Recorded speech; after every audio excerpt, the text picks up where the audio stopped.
Man, I sound like I'm in the middle of planet Mars. Do you guys all hear an echo? Yes. Yes, we do. Yes, we do. This stinks. All right, I'll have to shut it off my iMac. I'm sorry. Because it only was showing the back of my iMac, and I'll just keep using my iPhone. How do I shut this stinking thing off? I'm really sorry, everybody. Exit. Okay. All right, here, I know what to do. There. Red X, turn off, leave meeting. Okay, now you can see me, right? Okay, good. I'm Virginia, and I've been a member of this group since for 16 years. I run a theater company in Newark, Mid-Atlantic. We never have money, but that's all right. Not really. And I'm playing Surrey, and I'm playing the daughter. No, second woman. Yes. Well, don't worry. I'll come in when I'm supposed to. Okay. And No, I can't hear. I'm Eleanor Elizabeth Foreman, Oh, goodness. and I'm playing Doll Williamson, and I'm also playing a woman who is a client of Sir Thomas. This lousy phone. I can't hear a thing. My name is Mike DeBliss, and I'm playing George Betts, Shoresby, Palmer, Robin, Shreve, Vanity, and second warder. Warder, I think, not warrior. Warder, yes. Is that everybody? Oh, and my name is Charles Kennedy. I am playing, I believe, Clown. Wait. Jackie, mute yourself, please. Right, can you hear me now? Hold on. Oh, wow. Okay, Oh, continue. are you able, can you hear me? Yes. Okay, sorry about that. But I'm playing Clown Betts and possibly other roles that were going to be decided today. Okay. We have a list of all of the roles in the chat area, so you can check.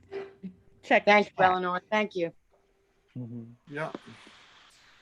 And so is that so I think that's I just wanted to mention that today, May Day, is going to be May Day strike of various essential workers who are not being able to work in safety with proper PPE, and a rent strike of people who are out of jobs and are not able to pay their rent thereby. That's not relevant at all, right? Yeah, well, and I mean, yeah, it is. I'd say it's extremely relevant. Exactly. Why we're putting on the play. Exactly. Yeah. Yeah, I mean, and it's also, I think it's also that one of the things about doing a play about this is also Sir Thomas More, who I think is he's actually been in the news a little bit recently because in terms of a universal basic income that people look at like the first time it was expressed as being in utopia. And other sorts of ideas where this sort of ideal state where he sort of was referring to lawyers as parasites. Yes, Utopia, his book, Utopia. Yes, his book, Utopia. Did he not invent the word? I don't know about that, but he did. He was also a source for Shakespeare for his history of Richard III, which was very much the Tudor history of Richard III, because Thomas More was like 8 years old when Richard III was died, so he didn't have any first-hand knowledge of Richard III. But there's also, of course, the very famous play, A Man for All Seasons, which is also a wonderful movie, which is one of like the best screen performances of Paul Scofield that we have. And he's a very interesting character. I was reading all about him. I was reading some more about him, and I thought of him as one of the things that I thought really great about him was that he insisted that his daughters get the same sort of education that male children would get, which was considered pretty outrageous for the time.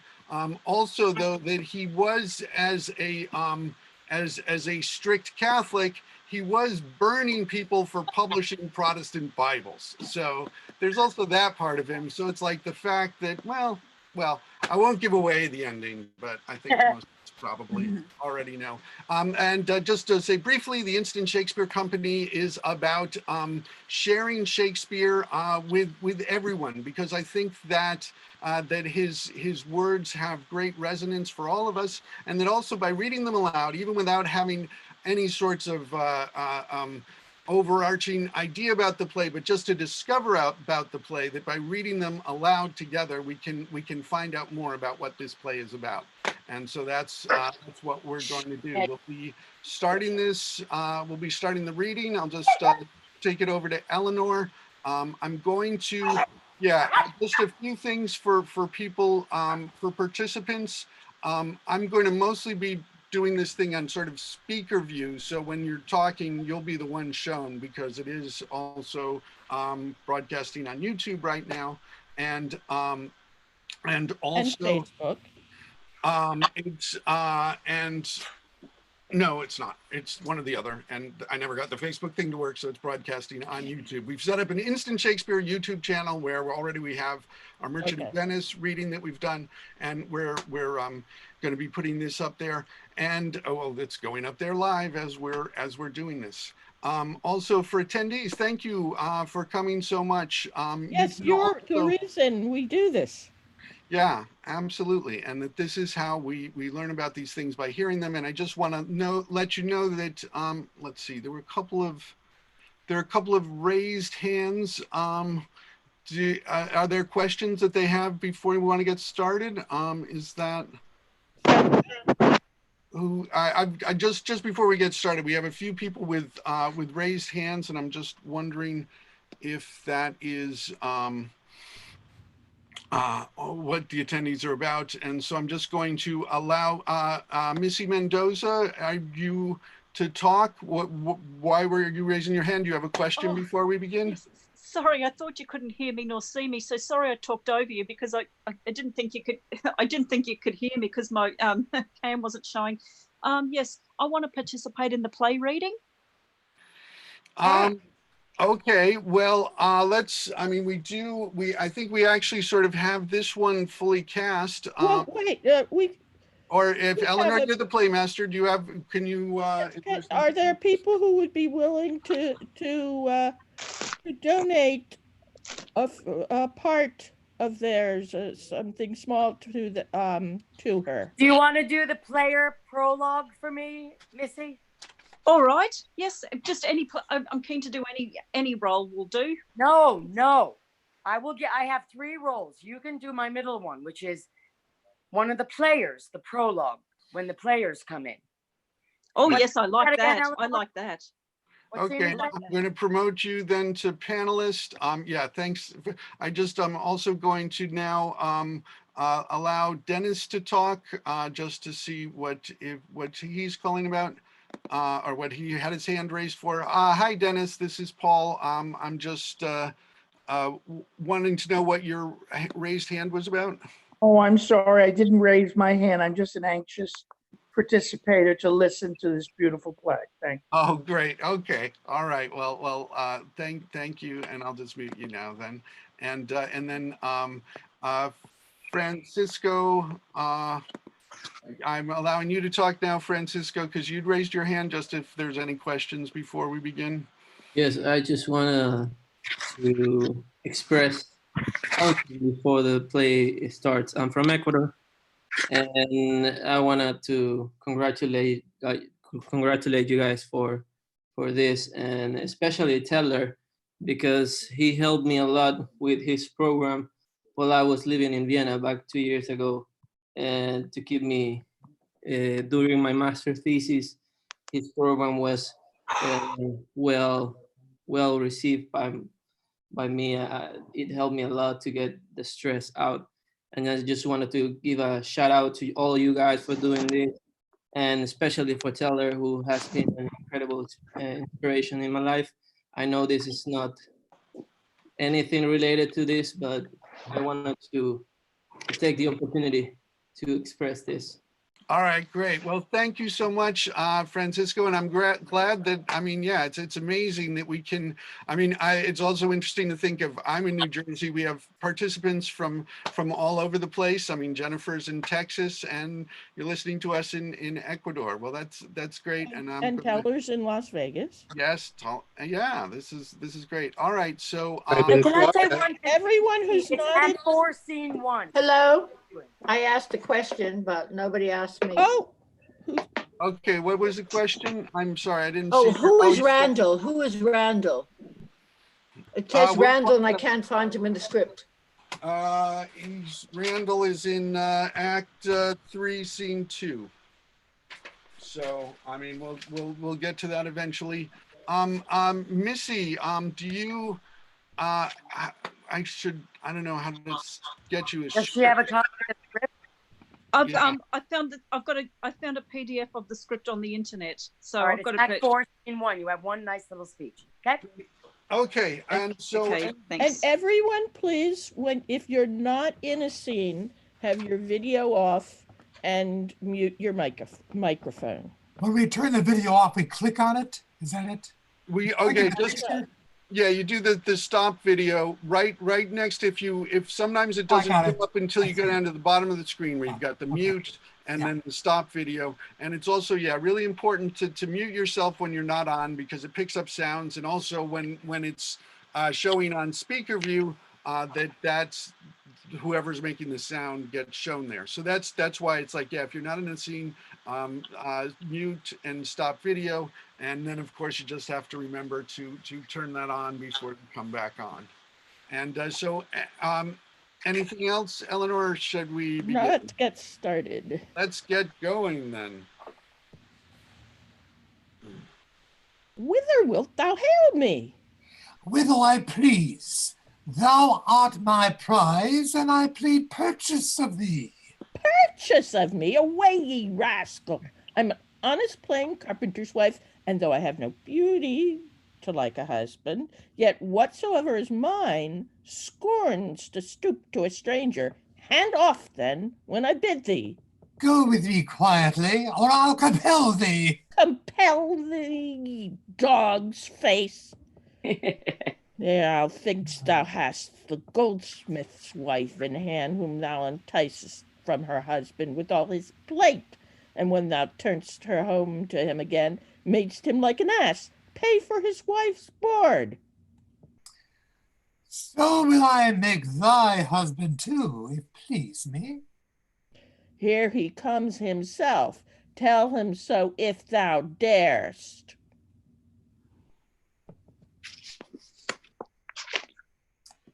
Follow me no further. I say thou shalt not have them.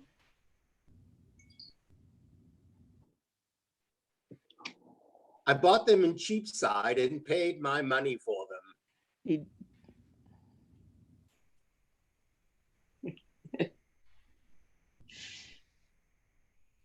Sherwood? He did, sir. Did you hear me? You offer him. You didn't hear me? I just did it. Okay. He did it, sir, indeed, and you offer him wrong, both to take him from me and not restore him his money neither. If he paid for them, let it suffice that I possess them. Beef and brood may serve such hind.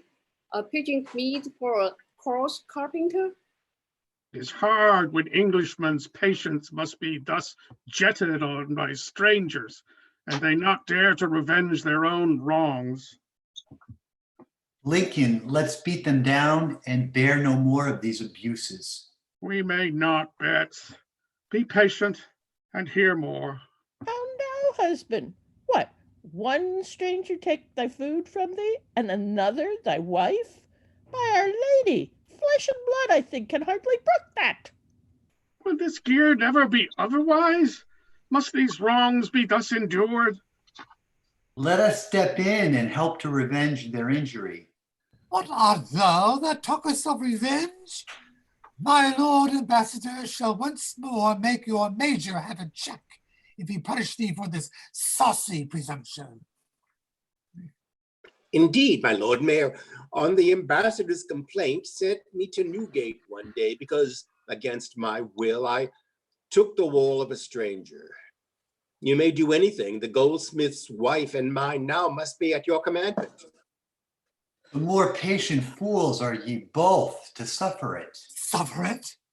Mend it thou, or he, if he can or dare. I tell thee, fellows, and she were the mayor of London's wife, had I her once in my possession, I would keep her in spite of him that durst say nay. I tell thee, Lombard, these words should cost thy best cape were I not curbed by duty and obedience. The mayor of London's wife?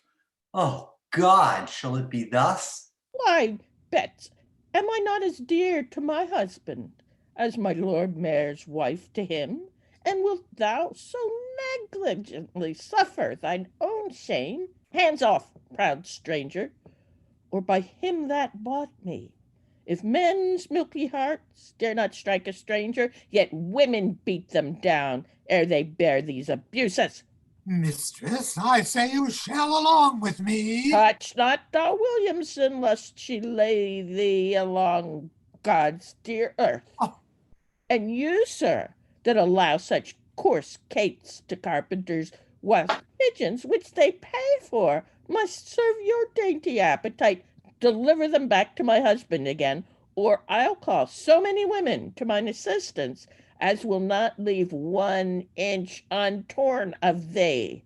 If our husbands must be bridled by law and forced to bear your wrongs, their wives will be a little lawless and soundly beat ye. Come away, the bard, and let us go complain to my Lord Ambassador. I go, and send him among us, and we'll give him his welcome too. I'm ashamed that freeborn Englishmen, having beaten strangers within their own homes, should thus be braved and abused by them at home. It is not our lack of courage in the cause, but the strict obedience that we are bound to. I am the goldsmith whose wrongs you talked of, but how to redress yours or mine own is a matter beyond our abilities. Not so, my good friends. I, though a mean man, a broker by confession, and named John Lincoln, have long time winked at these wild enormities with mighty impatience. And as these two brethren here, Betts by name, can witness, with loss of mine own life would gladly remedy them. And he is in a good forwardness, I tell ye, if all hit right. As how, I prithee? Tell it to Dar Williamson. You know the Spittle's sermons begin next week. I have drawn a bill of our wrongs and the stranger's insolences. Which he means the preacher shall there openly publish it in the pulpit. Oh, but they would. Your faith, it would tickle our strangers thoroughly. Aye, and if you men durst not undertake it, before God, we women would. Take an honest woman from her husband. Why, it's intolerable. But how find ye the preachers affected to our proceeding? Master Dr. Standish hath answered that it becomes him not to move any such thing in his sermon, and tells me we must move the mayor and the alderman to reform it, and doubts not but happy success will ensue on statement of our wrongs. You shall perceive there's no hurt in the bill. Here's a couple of it. I pray ye hear it. With all our hearts. With all our hearts. For God's sake, read it. To you all, the worshipful lords and masters of this city, that will take compassion over the poor people, your neighbors, and also the great importable hurts, losses, and hindrances, whereof proceedeth extreme poverty to all the king's subjects that inhabit within this city and the suburbs of the same. For so it is that aliens and strangers eat the bread from the fatherless children, and take the living from all the artificers, and the intercourse from all the merchants. whereby poverty is so much increased that every man bewaileth the misery of others. For craftsmen he brought to beggary, and merchants to neediness. Wherefore the premises considered, the redress must be of the common knit and united to one part. And as the hurt and damage grieveth all men, so must all men see to their willing power for remedy, and not suffer the said aliens in their wealth, and the natural born men of this region to come to confusion. For God, 'tis excellent, and I'll maintain the suit to be honest. Well, say 'tis read.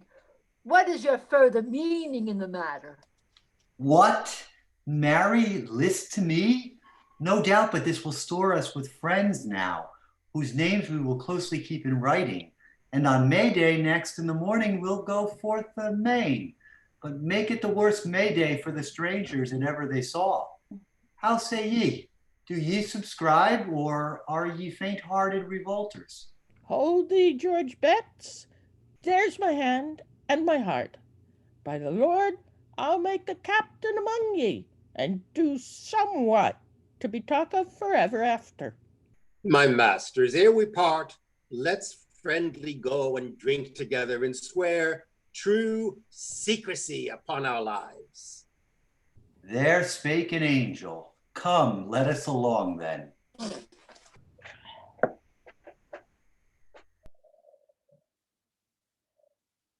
We are now in London, the Sessions House. Sit the Lord Mayor, Justice Shoresby, and other justices. Sheriff Moore and the other sheriffs sitting by. Smart is the plaintiff, Lifter the prisoner at the bar. Having dispatched our weightier business, we may give ear to petty felonies. Master Sheriff Moore, what is this fellow? My lord, he stands indicted for a purse. He hath been tried. The jury is together. Who sent him in? That did I, my lord. Had he had right, he had been hanged ere this, the only captain of the cut-purse crew. What is his name? As his profession is, lifter, my lord, one that can lift a purse right cunningly. And is that he accuses him? The same, my lord, whom by your honor's leave, I must say somewhat too, because I find in some respects he is well worthy blame. Good Master Justice Shoresby, speak your mind. We are well pleased to give you audience. Hear me, Smart. Thou art a foolish fellow. If Lifter be convicted by the law, as I see not how the jury can acquit him, I'll stand too to thou art guilty of his death. My lord, that's worthy the hearing. Listen then, good Master Moore. I tell thee plain, it is a shame for thee with such a sum to tempt necessity. No less than 10 pounds, sir, will serve your turn to carry in your purse about with ye, to crake and brag in taverns of your money. I promise ye, a man that goes abroad with an intent of truth, meeting such a booty, may be provoked to that he never meant. What makes so many pilferers and felons, but such fond baits at foolish people lay to tempt the needy miserable wretch? 10 pounds, odd money. This is a pretty sum to bear about, which were more safe at home. For God, 'twere well to find ye as much more. To the relief of the poor prisoners, to teach ye be more careful of your own. In sooth, I say, ye were but rightly served if ye had lost as much as twice 10 pounds. Good my lord, sooth a point or two for once, only to try conclusions in this case. Content, good Master Moore, we'll rise a while, and till the jury can return their verdict, walk in the garden. How say ye, justices? We like it well, my lord, we'll follow ye. Nay, plaintiff, go you too, and officers. Stand you aside and leave the prisoner to me a while. Lifter, come hither. What is your worship's pleasure? Sirrah, you know that you are known to me, and I have often saved ye from this place since first I came in office. Thou seest beside that Justice Shursby is thy heavy friend by all the blame that he pretends to smart for tempting thee with such a sum of money. I'll tell thee what. Devise me but a means to pick or cut his purse, and on my credit, and as I am a Christian and a man, I will procure thy pardon for that jest. Good Master Shreve, seek not my overthrow. You know, sir, I have many heavy friends, and more indictments like to come upon me. You are too deep for me to deal with all. You are known to be one of the wisest men that is in England. I pray ye, Master Sheriff, go not about to undermine my life. Lifter, I am true subject to my king. Thou much mistake me, and for thou shalt not think I mean by this to hurt thy life at all. I will maintain the act when thou hast done it. Thou knowest there are such matters in my hands, as if I pleased to give them to the jury, I should not need this way to circumvent thee. All that I aim at is a merry jest. Perform it, Lifter, and expect my best. I thank your worship. God preserve your life. And Master Justice Shursby is gone in. I know not how to come near where he is. Let me alone for that. I'll be thy setter. I'll send him hither to thee presently, under the color of thine own request of private matters to acquaint him with. If you do, sir, then let me alone. 40-1, but then his purse is gone. Well said. But see that thou diminish not one penny of the money, but give it me. It is the cunning act that credits thee. I will, good sheriff, I assure ye.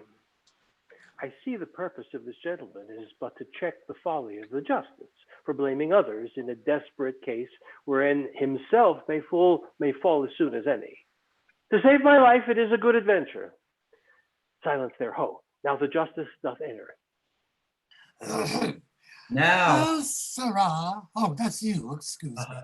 now, Sirrah, now, what is your will with me? Wilt thou discharge thy conscience like an honest man? What sayest to me, Sirrah? Be brief, be brief.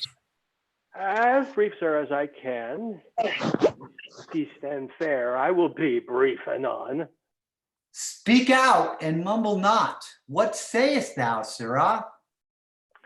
Sir, I am charged, as God be my comfort, with more than's true.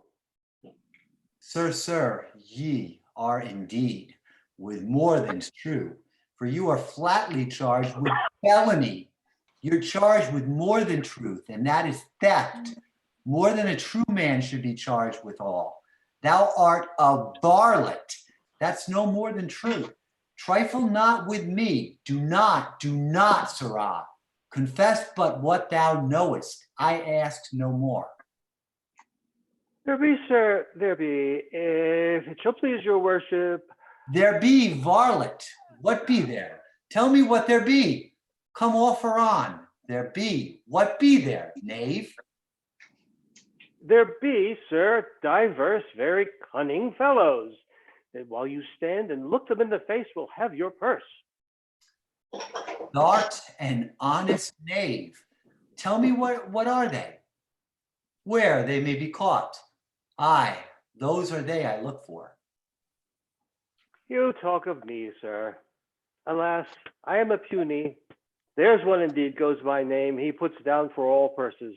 He'll steal your worship's purse under your nose. Ha! Ha! Ha!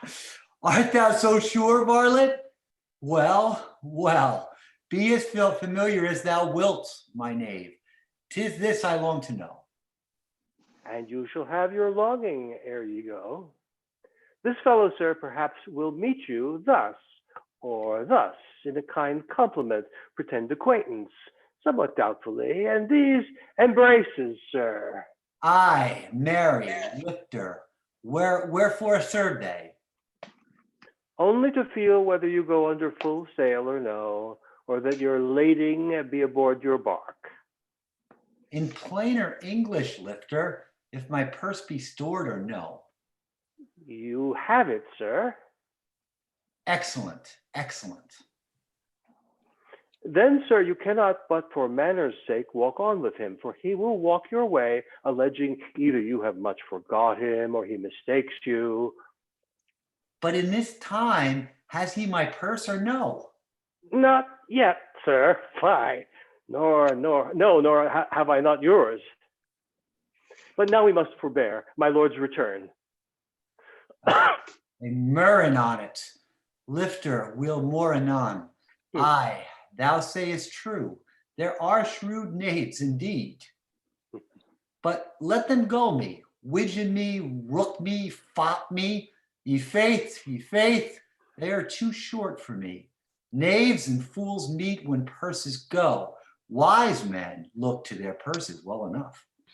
Lifter, is it done? Done, Master Shreve, and there it is. Nah, then build upon my word. I'll save thy life. You have no recorder? I'll read it. Lifter, stand to the bar.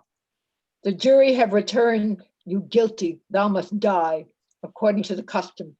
Look to it, Master Shreve. Then, gentlemen, as you are wont to do, because as yet we have no burial place, what charity are means to bestow toward burial of the prisoners now condemned? Let it be given. This is first for me. And therefore me, and me. Body of me, my purse is gone.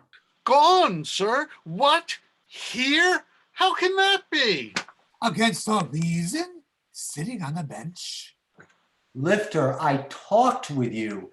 You have not lifted me. Ha! Suspect ye me, sir? Oh, what a world is this?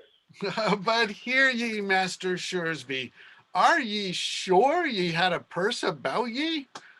Sure, Master Shreve, as sure as you are there, and in it 7 pounds odd money on my faith. 7 pounds odd money? What? Were you so mad, being a wise man and a magistrate, to trust your purse with such a liberal sum? 7 pounds odd money. For God, it is a shame with such a sum to tempt necessity. I promise ye, a man that goes abroad with an intent of truth, meeting such a booty, may be wrought to what he never thought. What makes so many pilferers and felons but these fawn baits that foolish people lay to tempt the needy, miserable wretch? Should he be taken now that has your purse, I stand to it, you are guilty of his death. For questionless, he would be cast by law. 'Twere a good deed to fine ye as much more to the relief of the poor prisoners, to teach ye lock your money up at home. Well, Master Moore, you are a merry man. I find ye, sir, I find ye well enough. Nay, ye shall see, sir, trusting thus your money, and Lifter here in trial for like case, but that the poor man is a prisoner, it would be now suspected that he had it. Thus may ye see what mischief often comes by the fond carriage of such needless sums. Believe me, Master Shoresby, this is strange. You, being a man so settled in assurance, will fall in that which you condemned in other? Well, Master Shuresby, here's your purse again, and all your money. Fear nothing of more. Wisdom still keeps the mean and locks the door. London, a state apartment. Enter the earls and surreys and sirs. Shrewsbury comes in. My Lord of Surrey and Sir Thomas Palmer, might I with patience tempt your grave advice? I tell ye true that in these dangerous times I do not like this frowning vulgar brow. My searching eye did ever entertain a more distracted countenance of grief than I have late observed in this displeased commons of the city.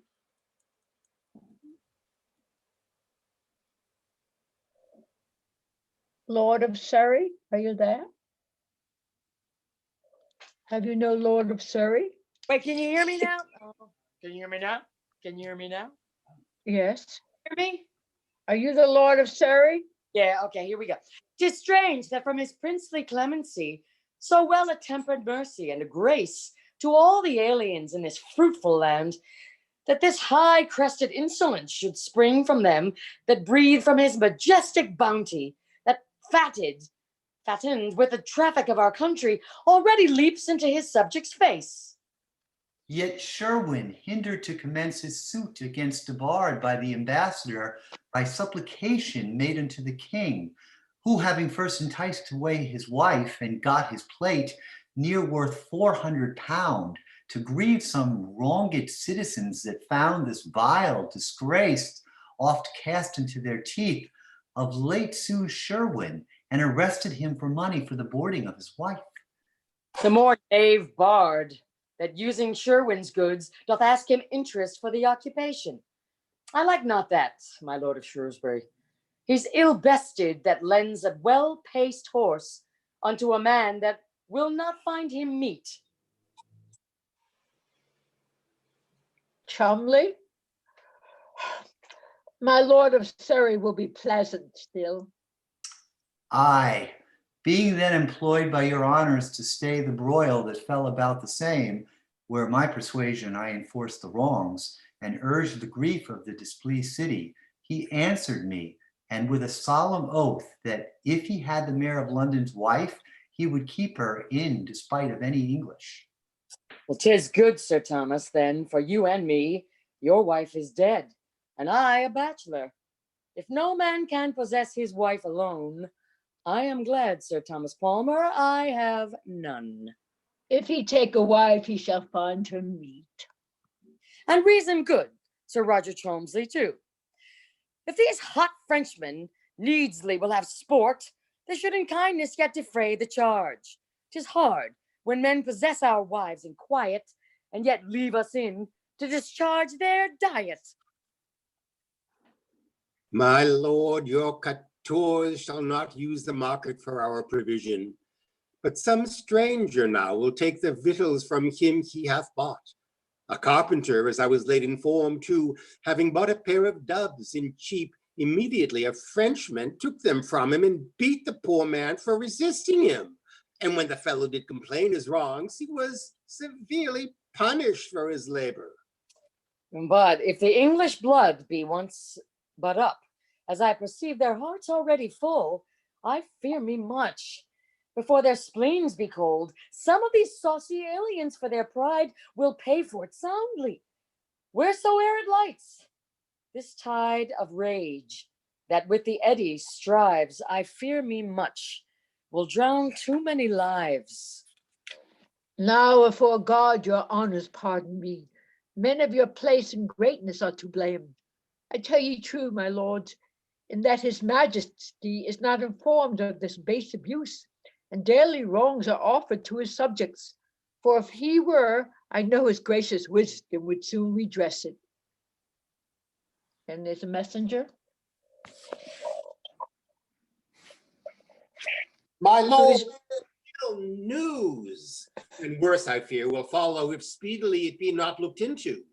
The city is in an uproar, and the mayor is threatened if he come out of his house. A number of poor artificers are up in arms and threaten to avenge their wrongs. We feared what this would come unto. This follows on the doctor's publishing the bill of wrongs in public at the Spittal. The Dr. Beale may chance beshrew himself for reading of the bill. Let us go gather forces to the mayor for quick suppressing this rebellious root. Now I bethink myself of Master Moore, one of the sheriffs, a wise and learned gentleman, and in especial favor with the people. He, backed with other grave and sober men, may by his gentle and persuasive speech perhaps prevail more than we can with power. Believe me, but your honor well advises. Let us make haste, for I do greatly fear some of their graves this morning's work will beat. There. Enter 3 or 4 apprentices of trades with a pair of cudgels. Is there a Harry about? We got a Harry? Okay, is everybody off? All right, come lay down the cudgels. Ho, Robin, you met us well at Bunhill to have you with us a maying this morning. Have we got a Faith, Robin? the head drawer at the Mitre by the great conduit called me up, and we went to breakfast into St. Anne Lane. But come, who begins?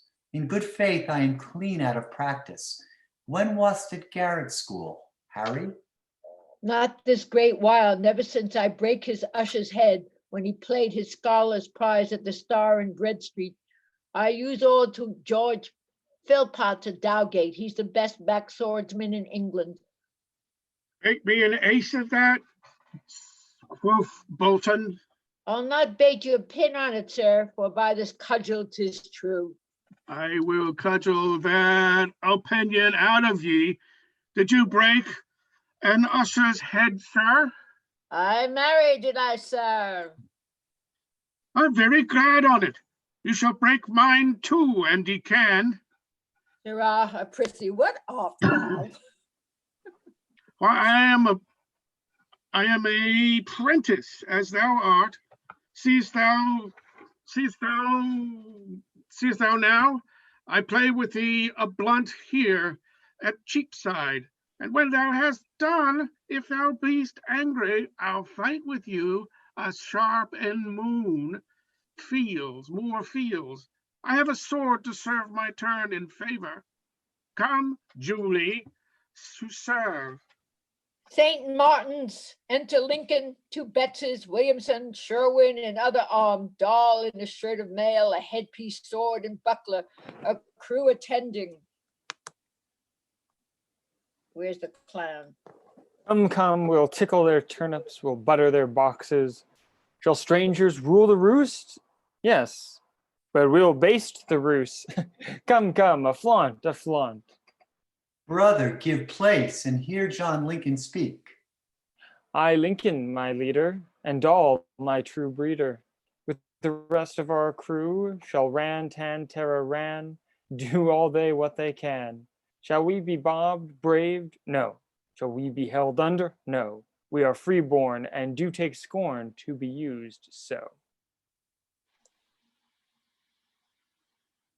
Doll. Peace there. I say, hear Captain Lincoln speak. Keep silence till we know his mind at large. Then largely deliver, speak, bully, and he that presumes to interrupt thee in thy oration, this for him.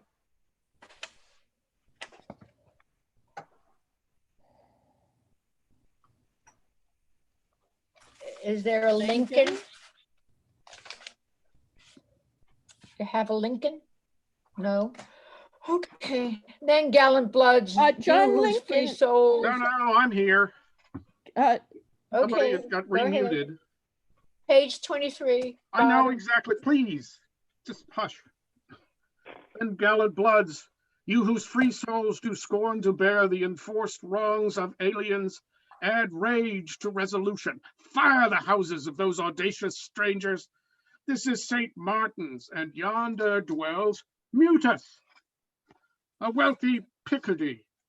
At the Green Gate, Debard, Peter van der Hullock, and Adrian Martine, with many more outlandish figures. Shall these enjoy more privilege than we in our own country? Let's then become their slaves, since justice keeps them not in greater awe. We be ourselves tough ministers at law. Use no more swords, nor no more words, but fire the houses. Brave Captain Courageous, fire me their houses. Aye, for we may as well make bonfires on May Day as at midsummer. We'll alter the day in the calendar and set it down in flaming letters. Nay, no, that would much endanger the whole city, whereto I would not the least prejudice. No, nor I neither. So may mine own house be burned for company. I tell you what, we'll drag the strangers into Moorfields, and there Bombast them till they stink again. And that's soon done, for they smell for fear already. Let some of us enter the strangers' houses, and if we find them there, then bring them forth. But if ye bring them forth there, ye find them, I'll ne'er allow of that. Now, Mars, for thy honor, Dutch or French, so it be a wench all upon her.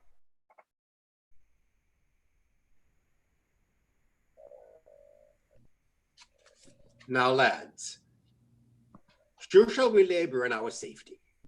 I hear the mayor hath counted men in arms, and that Shrevemore an hour ago rised some from the privy council at Ludgate. Force now must make our peace, or else we fall. 'Twill soon be known we are the principal. And what of that? If thou be'st afraid, husband, go home again and hide thy head. For by the Lord, I'll have a little sport now we're at it. Let's stand upon our swords, and if they come, receive them as they were our enemies.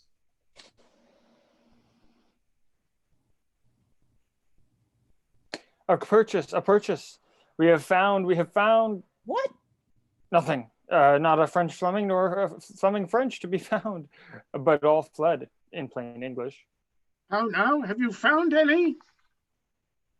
No, not one. They've all fled. And fire the houses, that the mayor being busy about the quenching of them, we may escape. Burn down their kennels. Let us straight away, lest this day prove to us an ill May Day. Fire, fire, I'll be the first. If hanging come, 'tis welcome, that's the worst. The guild hall. And just Sir Thomas More and Lord Mayor.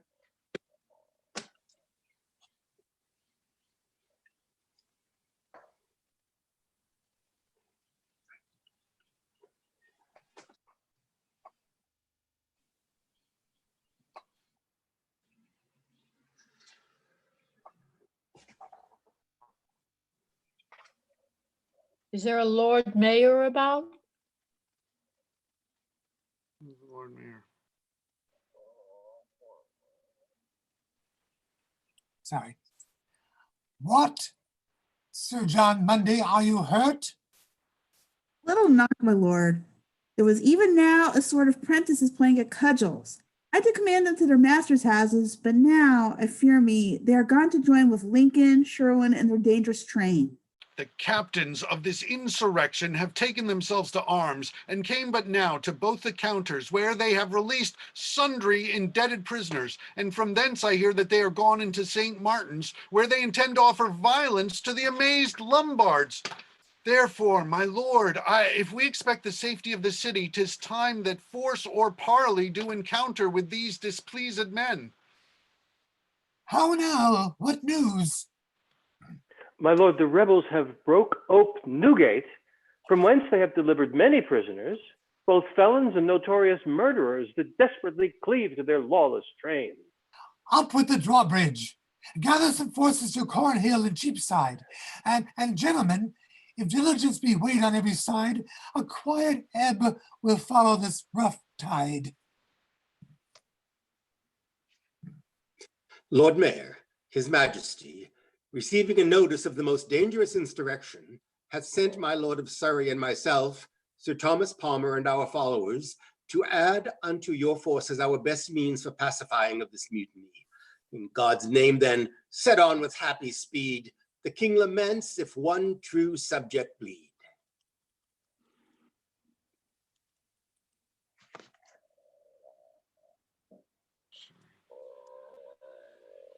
Surrey? Is there a Surrey?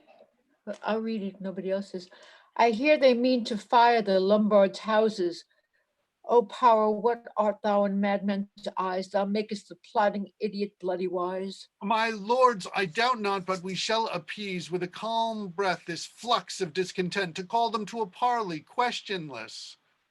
May fall out good. 'Tis well said, Master Moore. Let's to these simple men, for many sweat under this act that knows not the law's debt which hangs upon their lives. For silly men, Plod on they know not how, like a fool's pen, that ending show not any sentence writ, linked but to common reason or slightest wit. These follow for no harm, but yet incur self-penalty with those that raise this stir. A God's name on to calm our private foes with breath of gravity, not dangerous blows. Sir Martin's Gate. Enter Lincoln Doll Peace. Clown. Peace, hear me. He that will not see a red herring and a hairy groat, butter at 11 pence a pound, meal at 9 shillings a bushel, and beef at 4 nobles a stone, list to me. It will come to that pass if strangers be suffered. Mark him. Our country is a great eating country. Ergo, they eat more in our country than they do in their own. A halfpenny loaf a day, troy weight. They bring in strange roots, which is merely to the undoing of poor prentices. For what's a sorry parsnip to a good heart?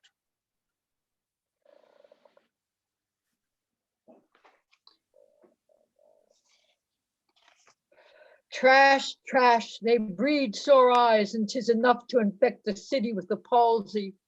Nay, it has infected it with the palsy, for these bastards of dung, as you know they grow in dung, have infected us. It is our infection will make the whole city shake, which partly comes through the eating of parsnips. True, and pumpkins together. What say ye to the mercy of the king? Do ye refuse it? You would have us upon this, would you know? Marry, we do not. We accept of the king's mercy, but we will show no mercy on the strangers. You're the simplest thing that ever stood in such a question. How say you now, prentices? Prentices, simple? Down with him. Prentices simple. Simple. Prentices Simple. simple. Enter the Lord Mayor. Hold! In the king's name, hold! Friends, masters, countrymen. Peace! Hold peace! I charge you, keep the peace! My masters, countrymen. The noble Earl of Shrewsbury, Lord, let's hear him. Let's hear him. The Earl of Shrewsbury. Surrey. We'll hear both. Both. Peace, I say, peace. You are men of wisdom, or what are you? Masters, countrymen. Will not hear my Lord of Surrey. No. Shrewsbury. While they are o'er the bank of their obedience, thus will they bear down all things. Sheriff Moore speaks. Shall we hear Sheriff Moore speak? Let's hear him. It keeps a plentiful rivalry, and he made my brother Arthur Watson Syrian safe yeoman. Let's hear Shrevemore. Shrevemore. By the rule you have among yourselves, command still audience. Sorry.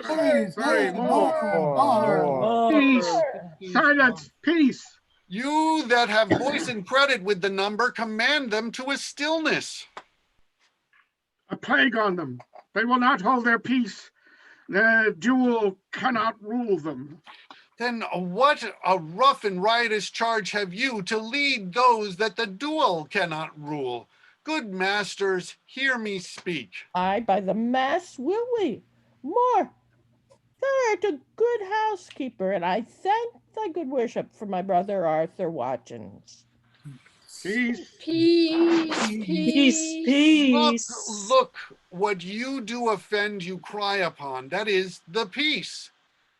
Not one of you here present, had there such fellows lived when you were babes, that could have topped the peace as now you would. The peace wherein you have till now grown up has been ta'en from you, and the bloody times could not have brought you to the state of men.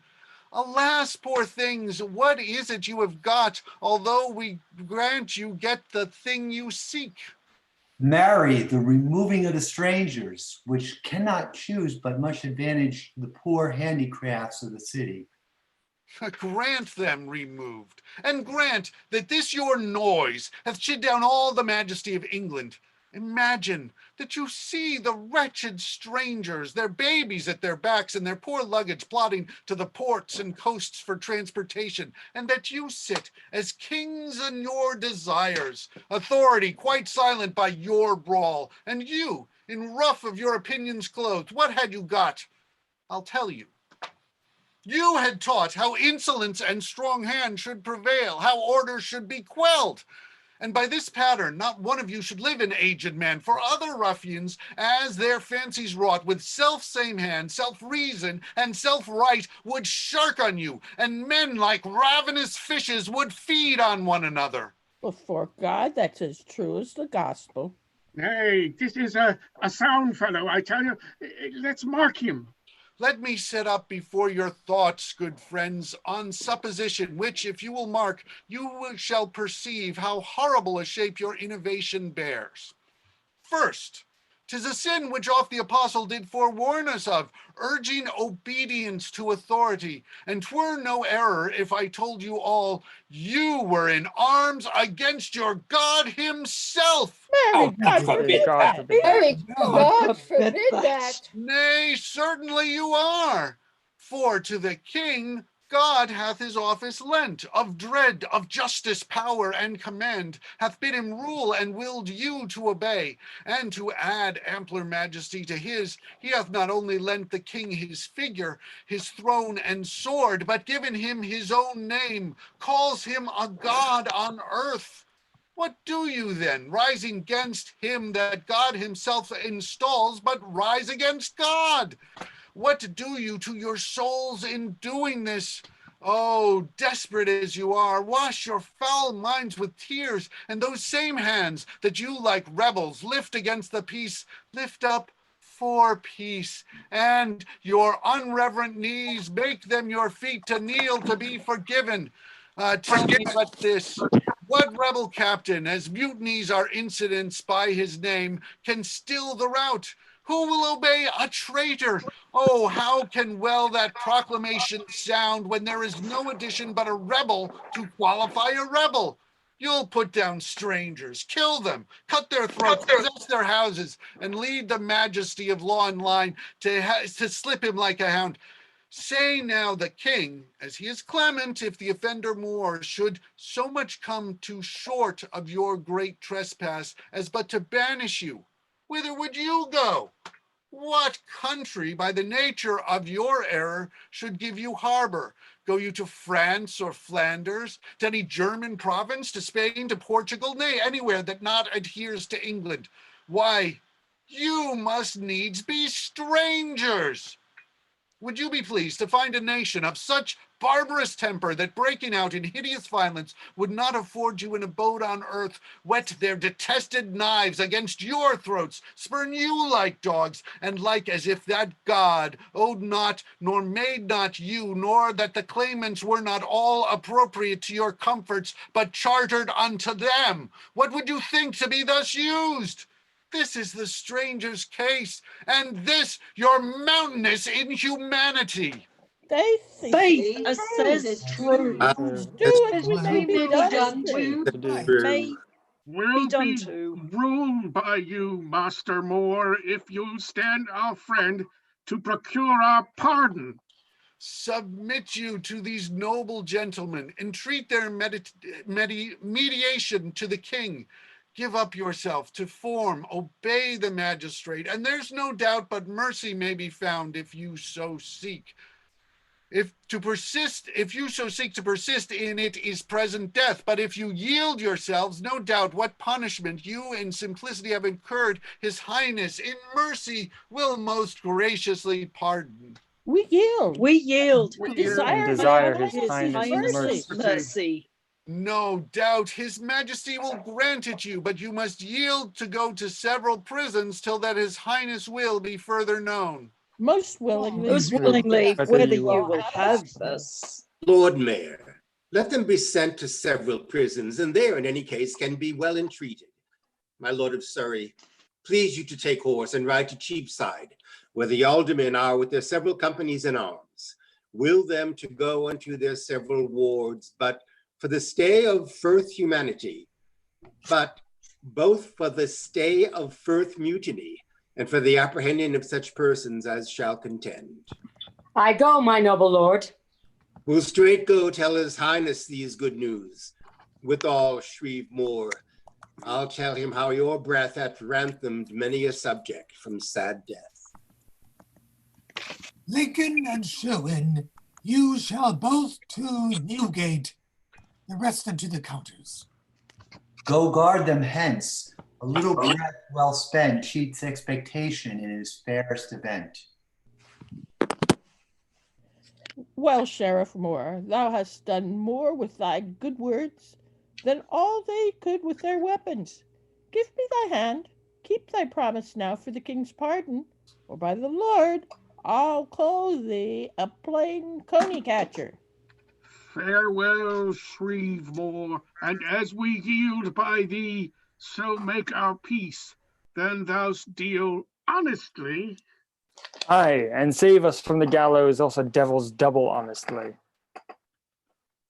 Master Shrevemore, you have preserved the city from a most dangerous, fierce commotion. For if this limb of riot here in St. Martin's had joined with other branches of the city that did begin to kindle, 'twould have bred great rage. That rage much murder would have fed. Not steel, but eloquence hath wrought this good. You have redeemed us from much threatened blood. My lord and brethren, what I here have spoke, my country's love and next the city's care enjoined me to, which since it thus prevails, thank God, hath made weak more his instrument to thwart sedition's violent intent.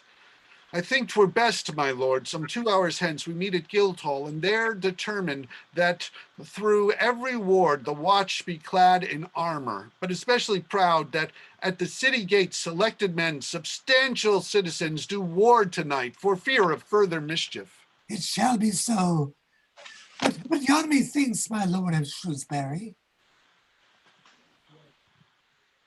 My lord, his majesty sends loving thanks to you, your brethren and his faithful subjects, your careful citizens. But, Master Moore, to you a rougher, yet as kind a salutation. A knight's creation is this knightly steel. Rise up, Sir Thomas More. I thank his highness for thus honoring me. This is but first taste of his princely favor.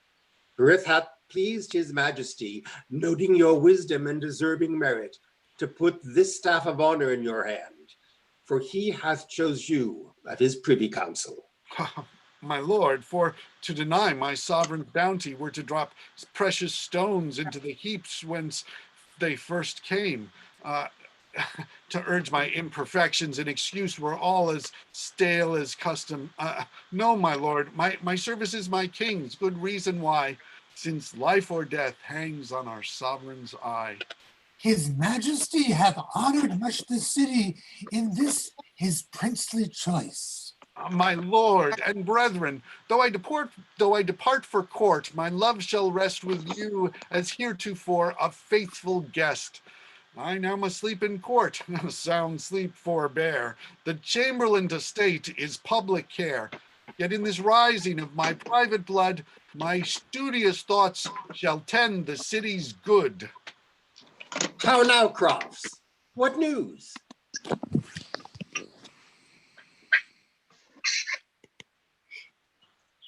I got it. Sorry. My lord, his highness sends express command that a record be entered of this riot, and that the chief and capital offenders be thereon straight arraigned, for himself intends to sit in person on the rest tomorrow at Westminster. Maud Mayor, you hear your charge. Come, good Sir Thomas More, to court, let's hie. You are the peaser of this mutiny. My lord, farewell. New days beget new tides. Life whirls about fate, then to a grave it slides. Messenger, what news? Is your execution yet performed? Not yet. The carts stand ready at the stairs, and they shall presently away to Tyburn. Stay, Master Shreve. It is the council's pleasure for more example in so bad a case, a gibbet be erected in Cheapside, hard by the standard. Whether you must bring Lincoln and those who were chief with him to suffer death, and that immediately. It shall be done, sir. Officers, be speedy. Call for a gibbet. See it be erected. Others make haste to Newgate. Bid them bring the prisoners hither, for they here must die. Away, I say, and see no time be slacked. We go, sir. We go, sir. That's well said, fellow. Now you do your duty. God, for his pity, help these troublous times. The streets stopped up with gazing multitudes. Command our armed officers with halberds, make way for entrance of the prisoners. Let proclamation once again be made that every householder on pain of death keep in his prentices, and every man stand with a weapon ready at the door, and he will answer to the contrary. I'll see it done, sir. Bring them away to execution. The writ has come above 2 hours since. The city will be fined for this neglect. There's such a press and multitude at Newgate, they cannot bring the carts onto the stairs to take the prisoners in. Then let them come on foot. We may not dally time with great command. Some of the bench, sir, think it very fit that stay be made and give it out abroad. The execution is deferred till morning, and when the street shall be a little cleared, to chain them up and suddenly dispatch it. Stay. In meantime, methinks they come along. See, they are coming, so 'tis very well. Bring Lincoln here, bring Lincoln there, the first unto the tree. Eye for eye, cry log, sir. I knew the first, sir, did belong to me. This old proverb now complete doth make, that Lincoln should be hanged for London's sake. A God's name, let us to work. Fellow, dispatch. I was the foremost man in this rebellion, and I the foremost that must die for it.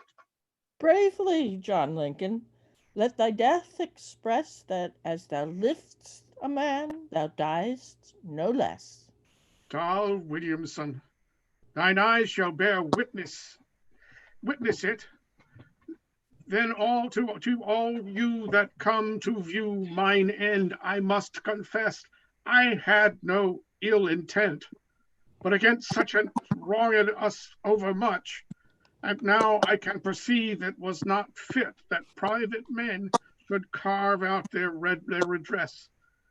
Which way they list, no, learn it now by me. Obedience is the best in each degree, and asking mercy meekly of my king, I patiently submit me to the law.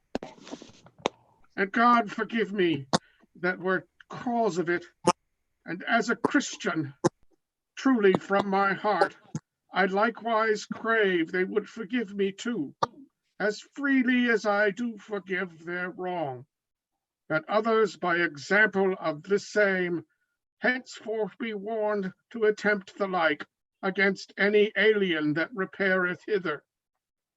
Fare ye well all. The next time we meet, I trust in heaven we shall each other greet. Farewell, John Lincoln. Say all what they can, thou liv'st a good fellow, and diest an honest man. Would I wear so fair on my journey? The first stretch is the worst, methinks. Bring Williamson there forward. Good Master Shreve, I have an earnest suit, and as you are a man, deny it me not. Woman, what is it? Be it in my power, thou shalt obtain it. Let me die next, sir. That is all I crave. You know not what a comfort you shall bring to my poor heart to die before my husband. Bring her to death. She shall have her desire. Sir, and I have a suit for you too. What is it? That, as you have hanged Lincoln first, and will hang her next, so you will not hang me at all. Nay, you set ope the counter gates, and you must hang for the folly. Well then, so much for it. Sir, your free bounty much contents my mind.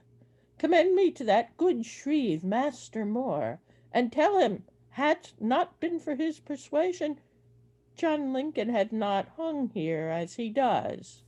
We would first have locked us up in Leadenhall, and there been burnt to ashes with the roof. Woman, what Master Moore did was a subject's duty, and hath so pleased our gracious Lord the King, that he is hence removed to a higher place and made of counsel to his majesty. Well is he worthy of it, by my troth, an honest, wise, well-spoken gentleman. Yet would I praise his honesty much more, if he had kept his word and saved our lives. But let that pass. Men are but men, and so words are but words, and pays not what men owe. You, husband, since perhaps the world may say that through my means thou comest thus to thine end, here I begin this cup of death to thee, because thou shalt be sure to taste no worse than I have taken that must go before ye. What though I be a woman, that's no matter. I do owe God a death, and I must pay him. Husband, give me thy hand, be not dismayed. This chair being chaired, then all our debt is paid. Only 2 little babes we leave behind us, and all I can bequeath them at this time is but the love of some good honest friend to bring them up in charitable sort. What, masters? He goes upright that never halts, and they may live to mend their parents' faults. Why, well said, wife, in faith thou cheerest my heart. Give me thy hand. Let's kiss, and so let's part. The next kiss, Williamson, shall be in heaven. Now cheerily, lads, George bets a hand with thee, and thine too, Rafe, and thine, good honest Sherwin. Now let me tell the women of this town, no stranger yet brought doll to lying down. So long as I an Englishman can see, nor French nor Dutch shall get a kiss of me. And when that I am dead, for me yet say I died in scorn to be a stranger's prey. Pardon! Pardon! Pardon, room for the Earl of Surrey there. Room. Pardon. Pardon!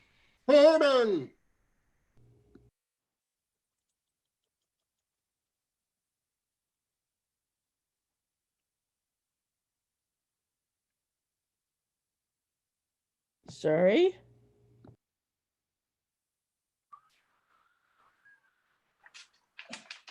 Oh my gosh, I said it 4 times. Okay, I'm sorry, but heck no, schmeck no.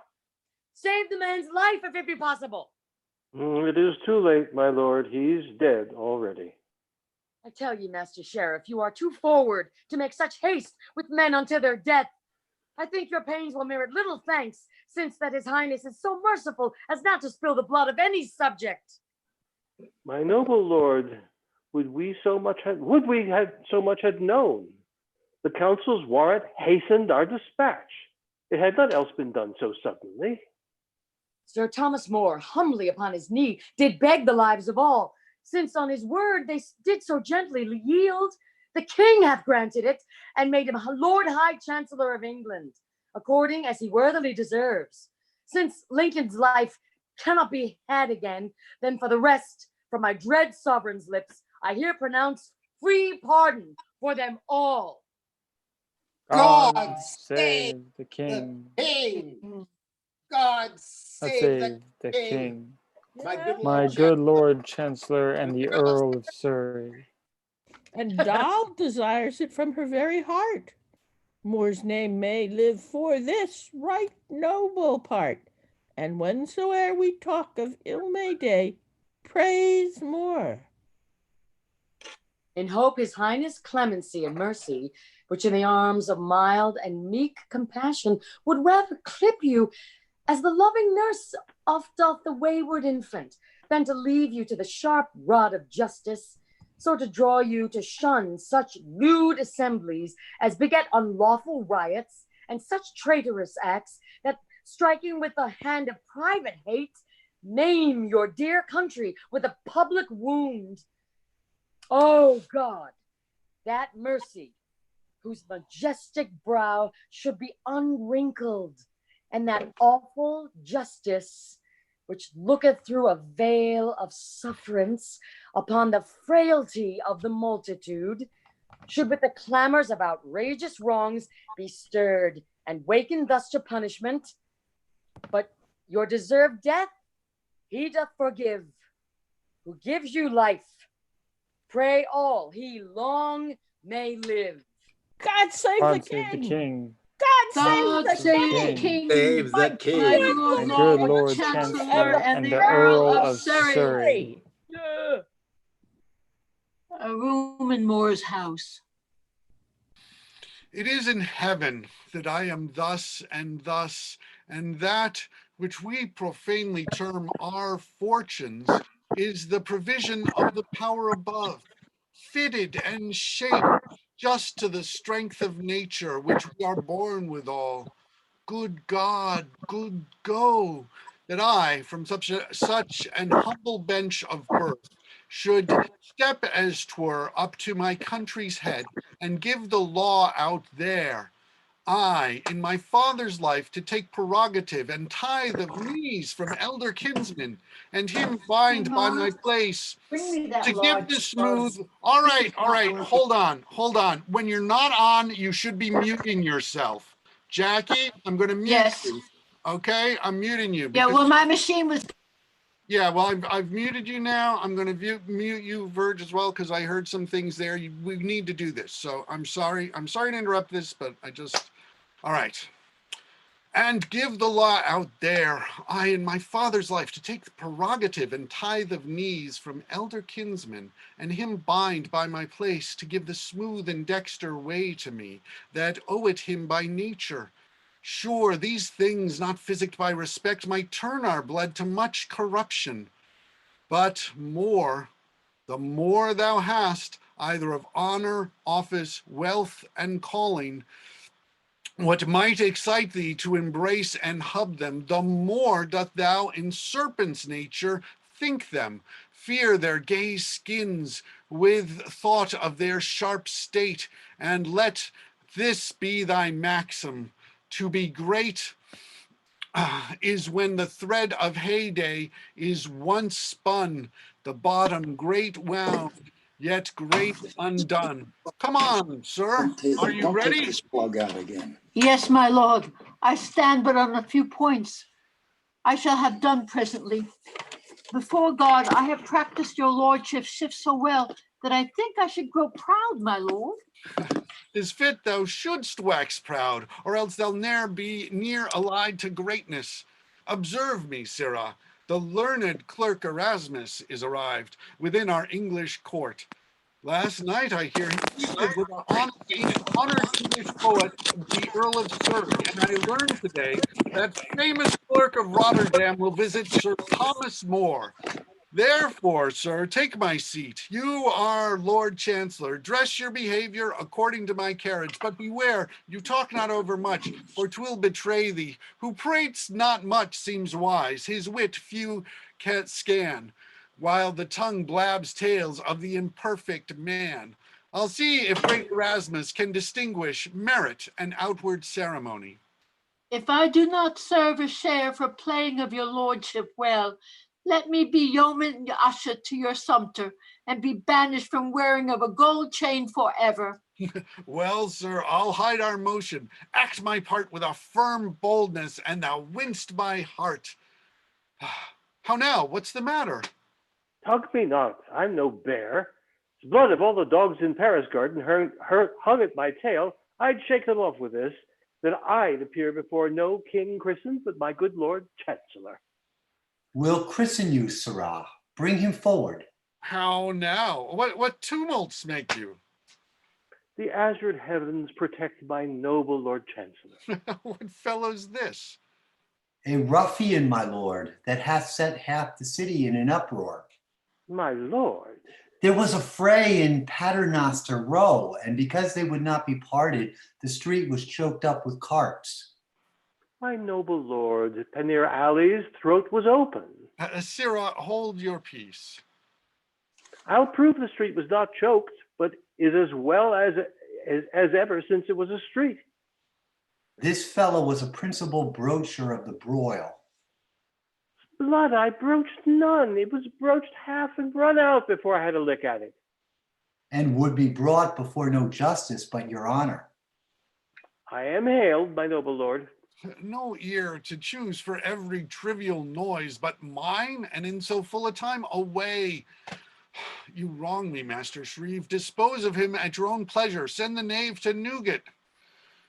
To Newgate, blood, Sir Thomas More, I appeal. I appeal from Newgate to any of the two worshipful counters.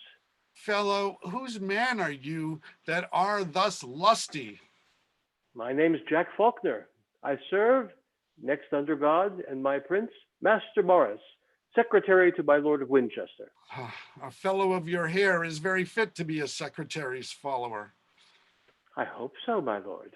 The fray was between the bishop's men of Ely and Winchester, and I could not in honor but part them. I thought it stood not within my reputation and degree to come to my questions and answers before a city justice. I knew I should to the pot. Thou hast been there, it seems, too late already. I know your honor is wise and so forth. I desire not to be only catechized or examined by you, my noble, to be catechized or examined by you, my noble chancellor. Sirrah, you are a busy, dangerous ruffian. Ruffian? How long have you worn this hair? I've worn this hair ever since I was born. You know that's not my question, but how long hath this shag fleece hung dangling on thy head? How long, my lord? Why, sometimes thus long, sometimes lower, as fates and humors please. So quick, sir, with me, huh? I see, good fellow. Thou lovest plain dealing. Sirrah, tell me now, when were you last at the barber's? How long time have you upon your head worn this shag hair? My lord, Jack Faulkner tells no Aesop's fables. Troth, I was not at the barber's this 3 years. I have not been cut, and will not be cut, nor will not cut upon a foolish vow, which as the destinies shall direct, I am sworn to keep. When comes that vow out? Why, when the humors are purged, not this 3 years. Oh, vows are recorded in the court of heaven, for they are holy acts. Young man, I charge thee and do advise thee, start not from that vow, and for I will be sure thou shalt not shrieve. Besides, because it is an odious sight to see a man thus hairy, thou shalt lie in Newgate till thy vow and thy 3 years be full expired. Away with him. My lord! Cut off this fleece and lie there but a month. I'll not lose a hair to be Lord Chancellor of Europe. Ah, well, to Newgate then. Sirrah, great sins are bred in all that body where there's a foul head. Away with him.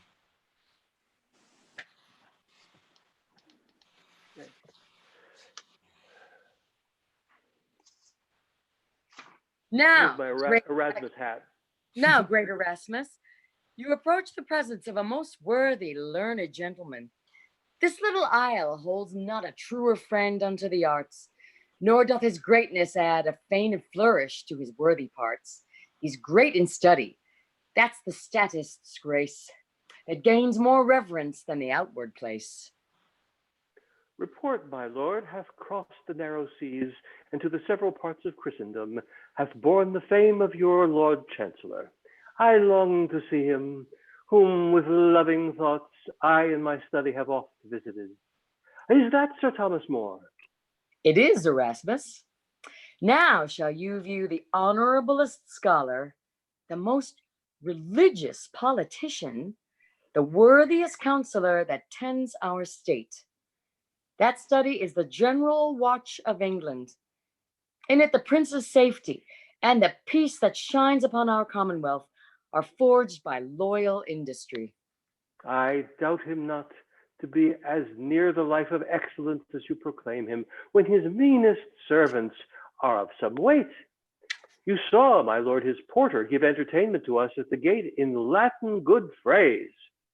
What's the master then, when such good parts shine in his meanest men? His lordship hath some weighty business, for see, yet he takes no notice of us.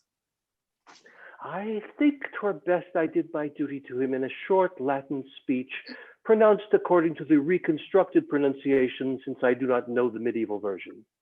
Qui in celebrima patria natus est gloriosa, plus habet negotii, ut in lucem veniat quam qui.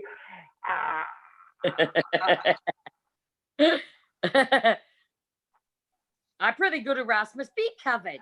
I have forsworn speaking of Latin, else, as I am a true counsellor, I tickle you with a speech. Nay, sit, Erasmus, sit, good my lord of Surrey. I'll make my lady come to you anon, if she will, and give you entertainment. Is this Sorry, Sir Thomas More? Did I steal from Randall?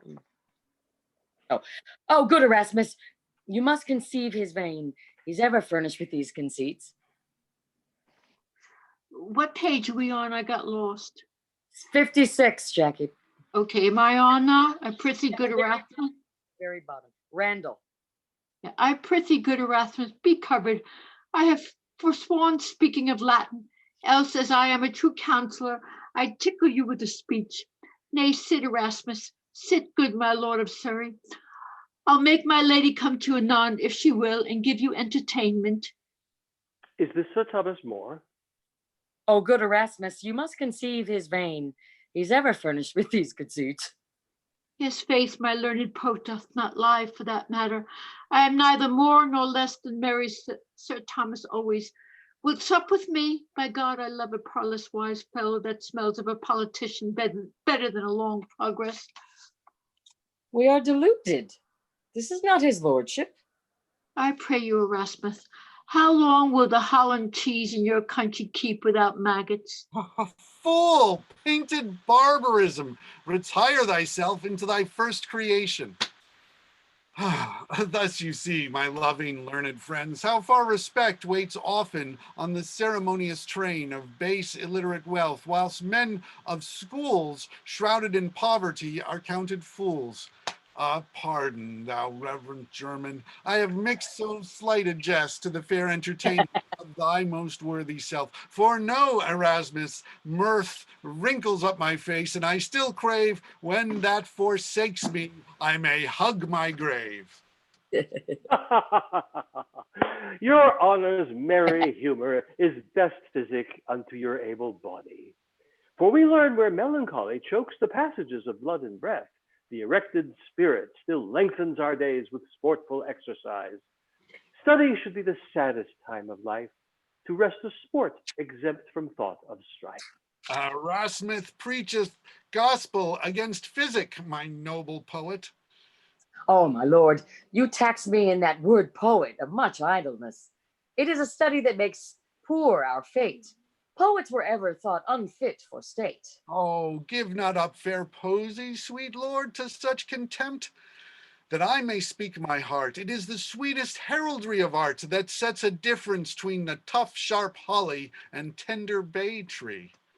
Yet, my lord, it has become the very logic number to all mechanic sciences. Oh, I'll show the reason. This is no age for poets. They should sing to the loud cannon, Hiroka Facta, qui faciet reges heroica carmina laudant, and as the great subjects of their pen decay, even so unphysiced they do melt away. Come, will your lordship in, my dear Erasmus? I'll hear you, Master Morris, presently.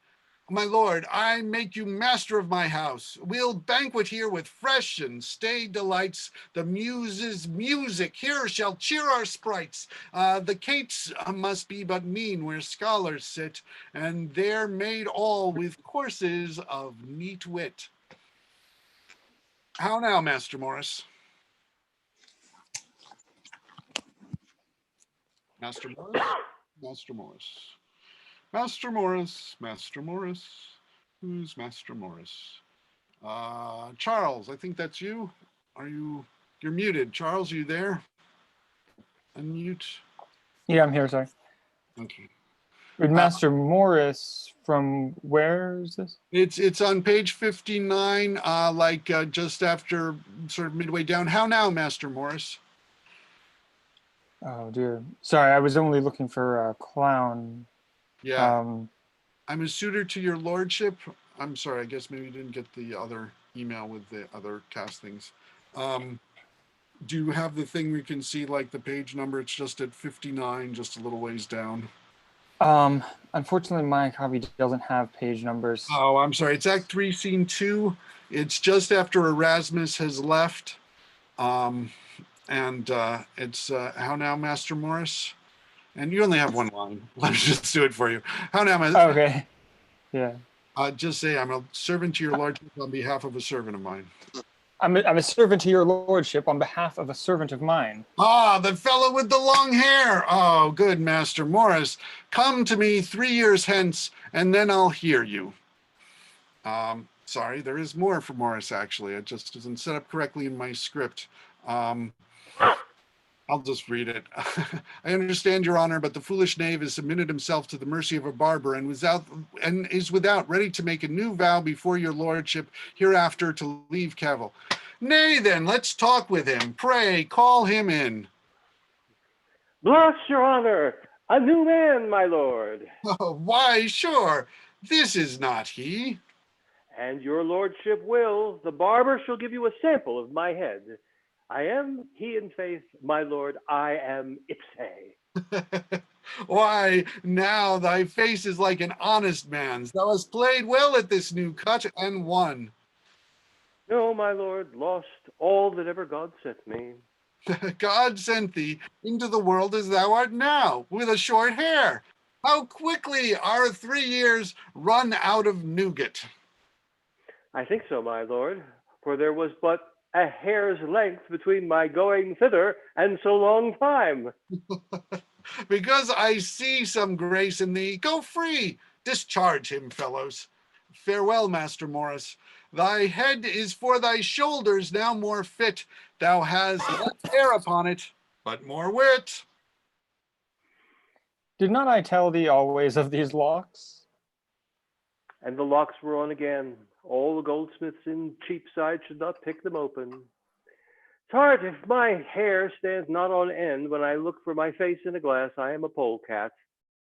Here's a lousy jest, but if I notch not that rogue Tom Barber, that makes me look thus like a brownist. Hang me. I'll be worse to the nitical knave than 10-tooth drawings. Here's a head with a pox.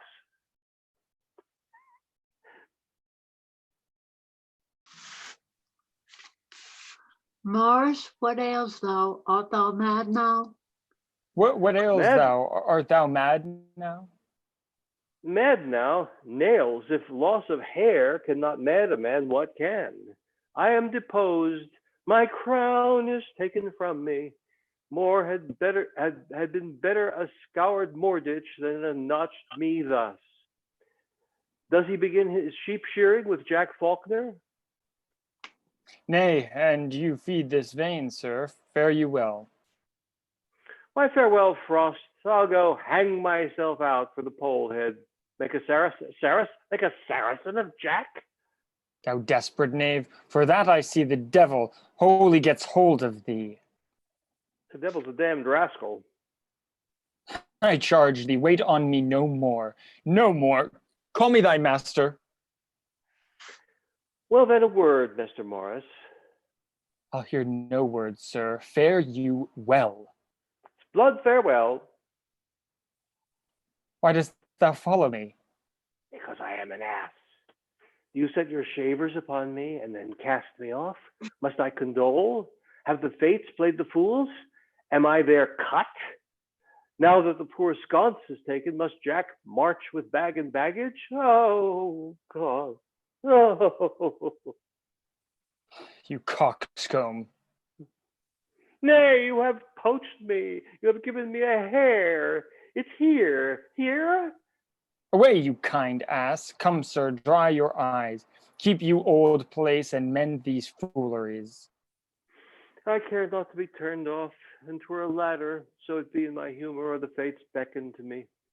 Nay, pray, sir, if the destinies spin me a fine thread, Faulkner flies another pitch. To avoid the headache hereafter, before I'll be a hairmonger, I'll be a whoremonger.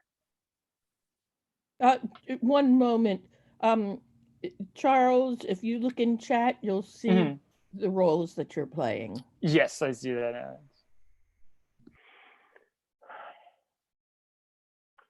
Chelsea, an antechamber in Moore's house. Messenger.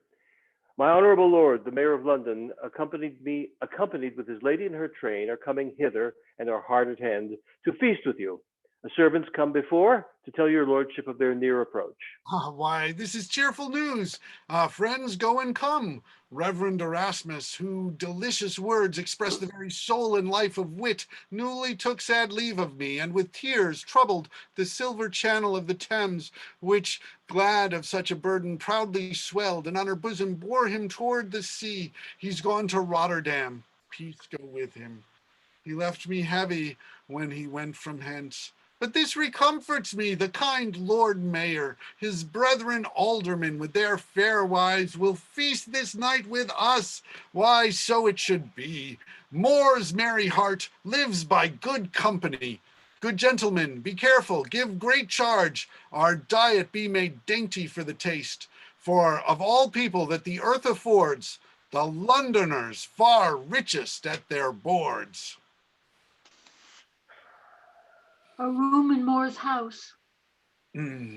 Come, my good fellows, sir, stir, be diligent. Sloth is an idle fellow, leave him now. The time requires your expeditious service. Place me here stools to set the ladies on.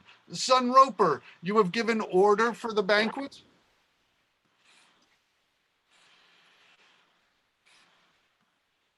I have, my lord. Everything is ready. Oh, welcome, wife. Give you direction how women should be placed. You know it best, for my lord mayor, his brethren, and the rest, let me alone. Men best can order men.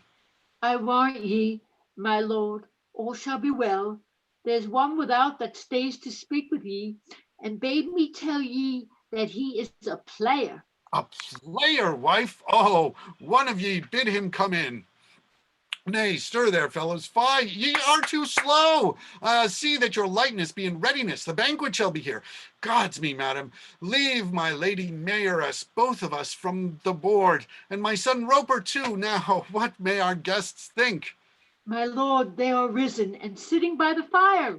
Why, yet go and keep them company. It is not meet we should be absent both. Welcome, good friend. What is your will with me? My lord, my fellows and myself are come to tender ye our willing service, so please you to command us. What, for a play, you mean? Whom do ye serve? My lord Cardinal's grace. Ha ha, my lord Cardinal's players. Now, trust me, welcome. You happen hither in a lucky time to pleasure me and benefit yourselves. The mayor of London and some aldermen, his lady and their wives, are my kind guests this night at supper. Now, to have a play before the banquet will be excellent. How think you, son Roper?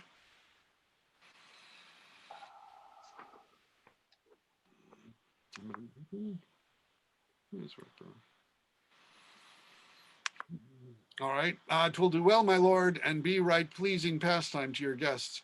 I prithee, tell me, what plays have ye? what plays have you? Where are we up to? Oh yes. Oh, diverse, my lord. The cradle of security. His nail o' the head. Impatient poverty. The play of 4 Ps. Dives and Lazarus.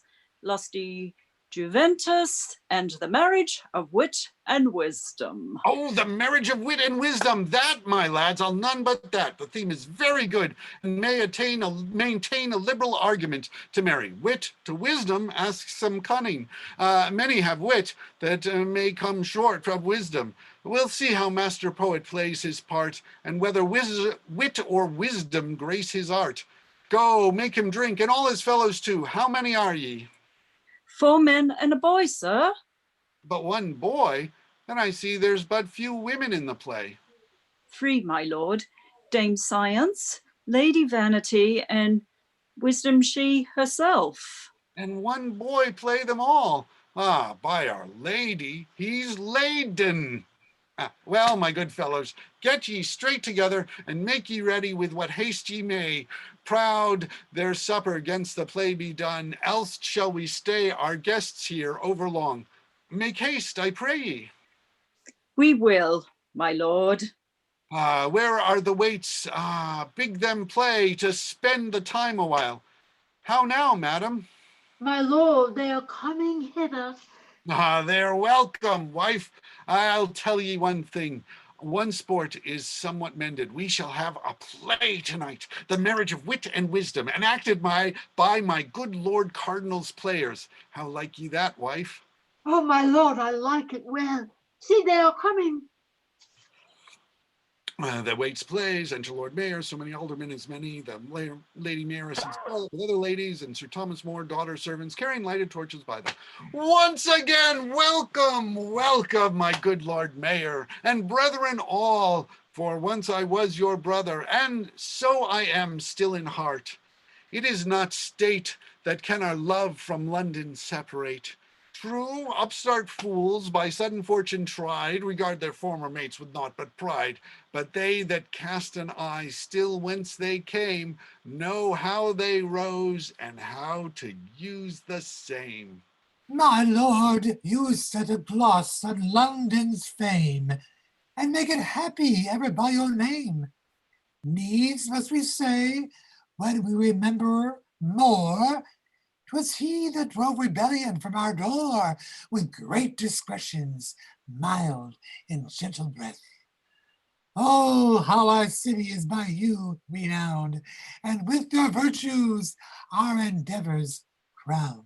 No more, my good Lord Mayor, but thanks to all that on so short a summons you would come to visit him that holds your kindness dear. Madam, you are not merry with my Lady Mayoress and these fair ladies. Pray ye, seat them all. And here, my lord, let me appoint your place, the rest to seat themselves. Nay, I'll weary ye. You will not long in haste to visit me. Oh, good madam, sit. In sooth, ye shall sit here. Then, madam, pardon me, it may not be. In troth, I have it so. I'll sit here by ye. Good lady, sit. More stools here. Ho. As your favor, madam, makes me thus presume above my merit. When we come to you, then shall you rule us as we rule you here. Now must I tell you, madam, we have a play to welcome ye withal. How good so ear, that know not I, my lord, will have it so. Wife, hope the best. I'm sure they'll do their best. That would better comes not at their feast. My good Lord Cardinal's players, I thank them for it. Play us a play to lengthen out your welcome. They say it is the marriage of wit and wisdom, a theme of some import. However it prove, but if art fail, we'll inch it out with love. What, are they ready? My lord, one of the players craves to speak with you. With me? Where is he? Here, my lord. Now, how now? What's the matter? We would desire your honor but to stay a little. One of my fellows is but run to Uggles for a long beard for young wit, and he'll be here presently. A long beard for young wit. Why, man, he may without a beard till he come in marriage, for wit goes not all by the hair. When comes wit in? In the second scene, next to the prologue, my lord. Oh, why, play on till that scene come, and by that time wit's beard will be grown, or else the fellow returned with it. And what part playest thou? Inclination, the vice, my lord. Oh, gramercies, now I may take the vice if I list. And wherefore hast thou that bridle in thy hand? I must be bridled anon, my lord. And thou beest not saddled too, it makes no matter. For then wit's inclination may gallop so fast that he will outstrip wisdom and fall to folly. Indeed, so he does to Lady Vanity, but we have no folly in our play. Oh, well, then there's no wit in it, I'll be sworn. Folly waits on wit as the shadow on the body, and where wit is ripest, there folly still is readiest. But begin, I prithee. We'll rather allow a beardless wit than wit all beard to have no brain. Nay, he has apparel on too, my lord, and therefore he is the readier to answer. Ah, then, good inclination, begin at a venter. My lord mayor, wit lacks a beard, or else they would begin. I'll lend him mine, but that it is too thin. Silence, they come.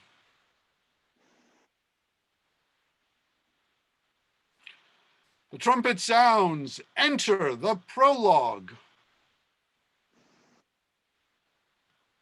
The newcomer was to That's lead Missy. That's Missy, right?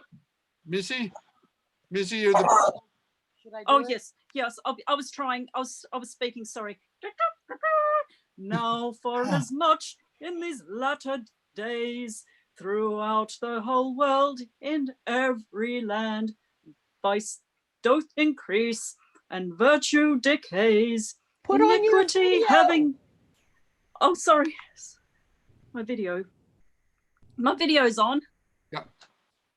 Oh, sorry. I was reading the PDF.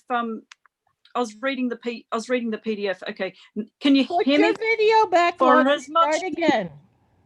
Now, for as much. No, your in these video is latter- not on.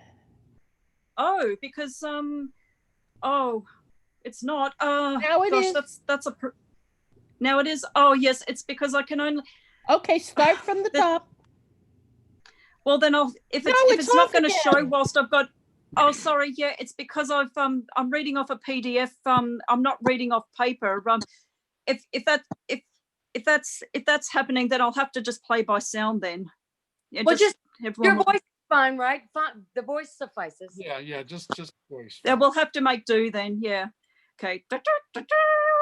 Now, for as much in these latter days, throughout the whole world, in every land, vice doth increase and virtue decays, iniquity having the upper hand, we therefore intend, good, gentle audience, a pretty short interlude to play at this present, desiring your leave and quiet silence to show the same as is meet and expedient.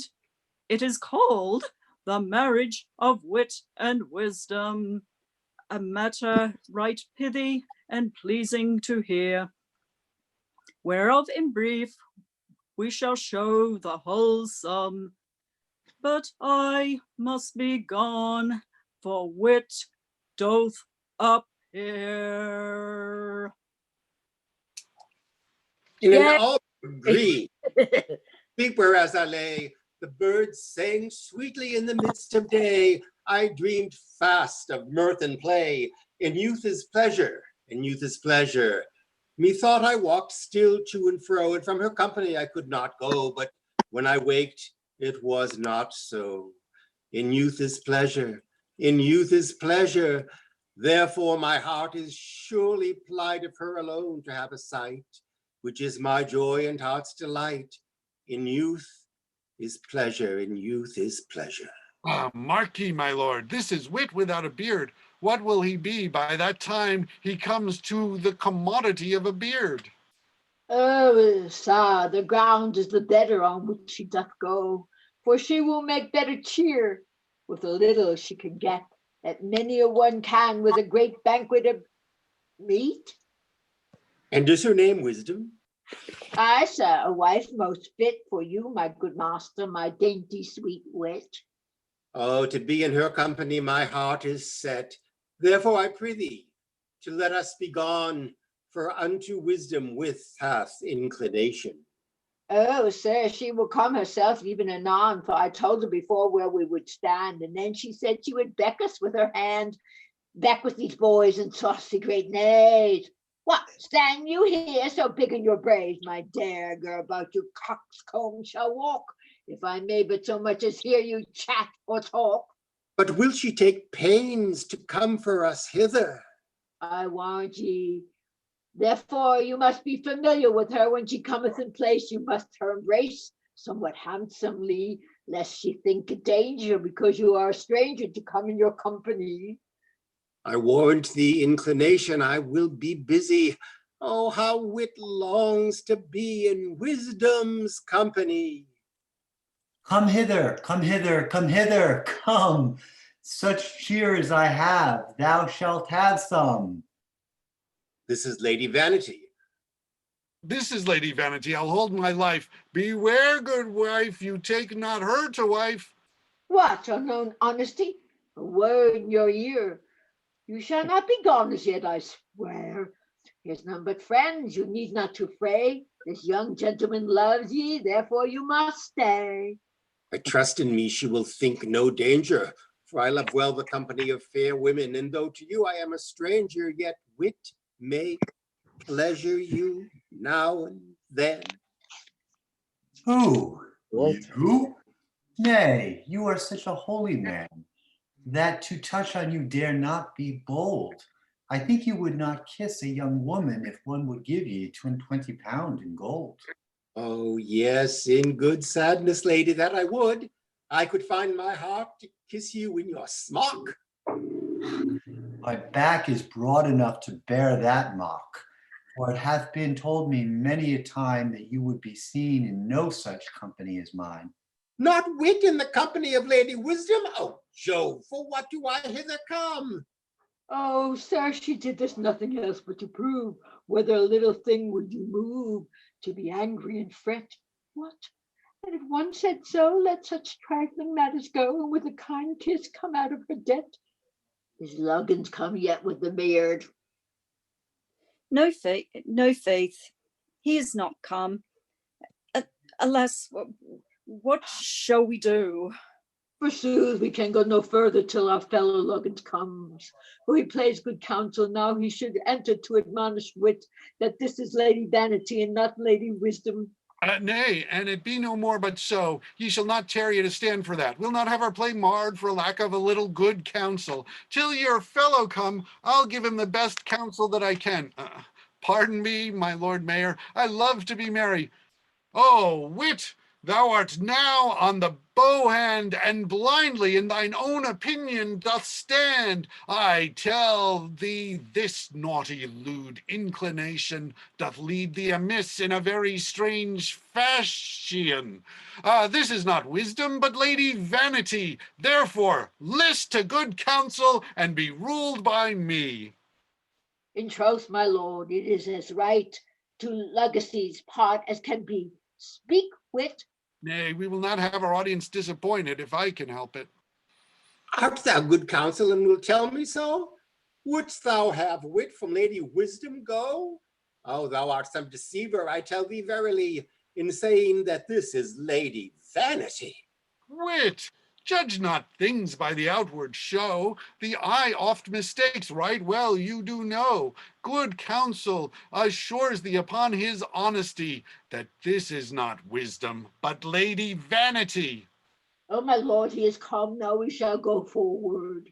Art thou come? Well, fellow, I have hoped to save thine honesty a little. Now, if thou canst give wit any better counsel than I have done, spare not. There, I leave him to thy mercy. But by this time, I am sure our banquet's ready. My lord and ladies, we will taste that first, and then they shall begin the play again, which, though the fellow's absence and by me instead of helping hath been hindered, prepare against we come. Light there, I say. Thus fools oft times do help to mar the play. Fie, fellow Luggins, you serve us handsomely, do you not think it? Why, Ogle was not within, and his wife would not let me have the beard. And by my truth, I ran so fast and I sweat again. Do you hear, fellows? Would not my lord make a rare player? Oh, he would uphold the company beyond all hope, better than Mason among the king's players. Did you mark how extemporally he fell to the matter and spake Leggett's part over says it is in the very book set down? Peace, you know what you say? My lord a player. Let us not meddle with any such matters, yet I may be a little proud that my lord had answered me in my part.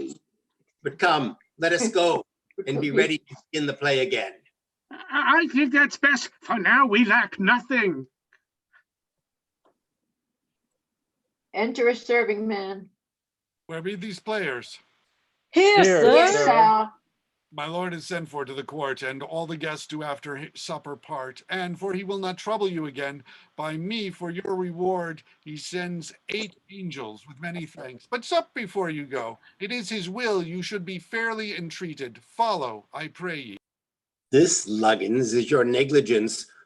Wanting wit's beard brought things into dislike, for otherwise the play had been all seen, where now some curious citizen disgraced it, and discommending it all is dismissed.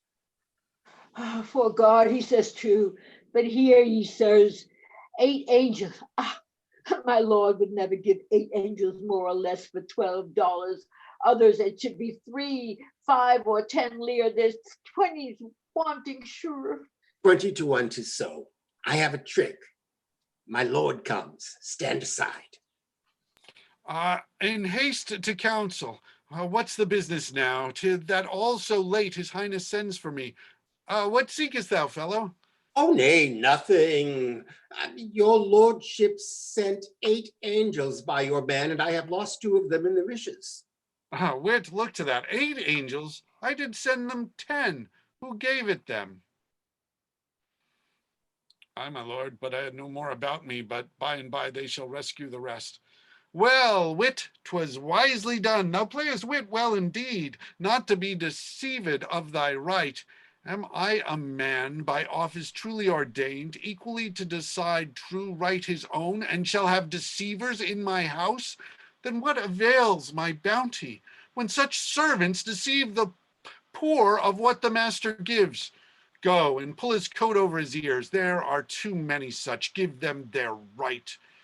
Wit, let thy fellows thank thee. 'Twas well done. Thou now deservest to match with Lady Wisdom. Oh, God of mercy, wit. Sir, you had a master, St. Thomas, much more, but now we shall have more. God bless him. I would there were more of his mind. Loves our quality, and yet he's a learned man and knows what the world is. Well, a kind man and more loving than many other, but I think we have met with the first. First serve his man that had our angels, and he may chance dine with Duke Humphrey tomorrow, being turned away today. Come, let's go.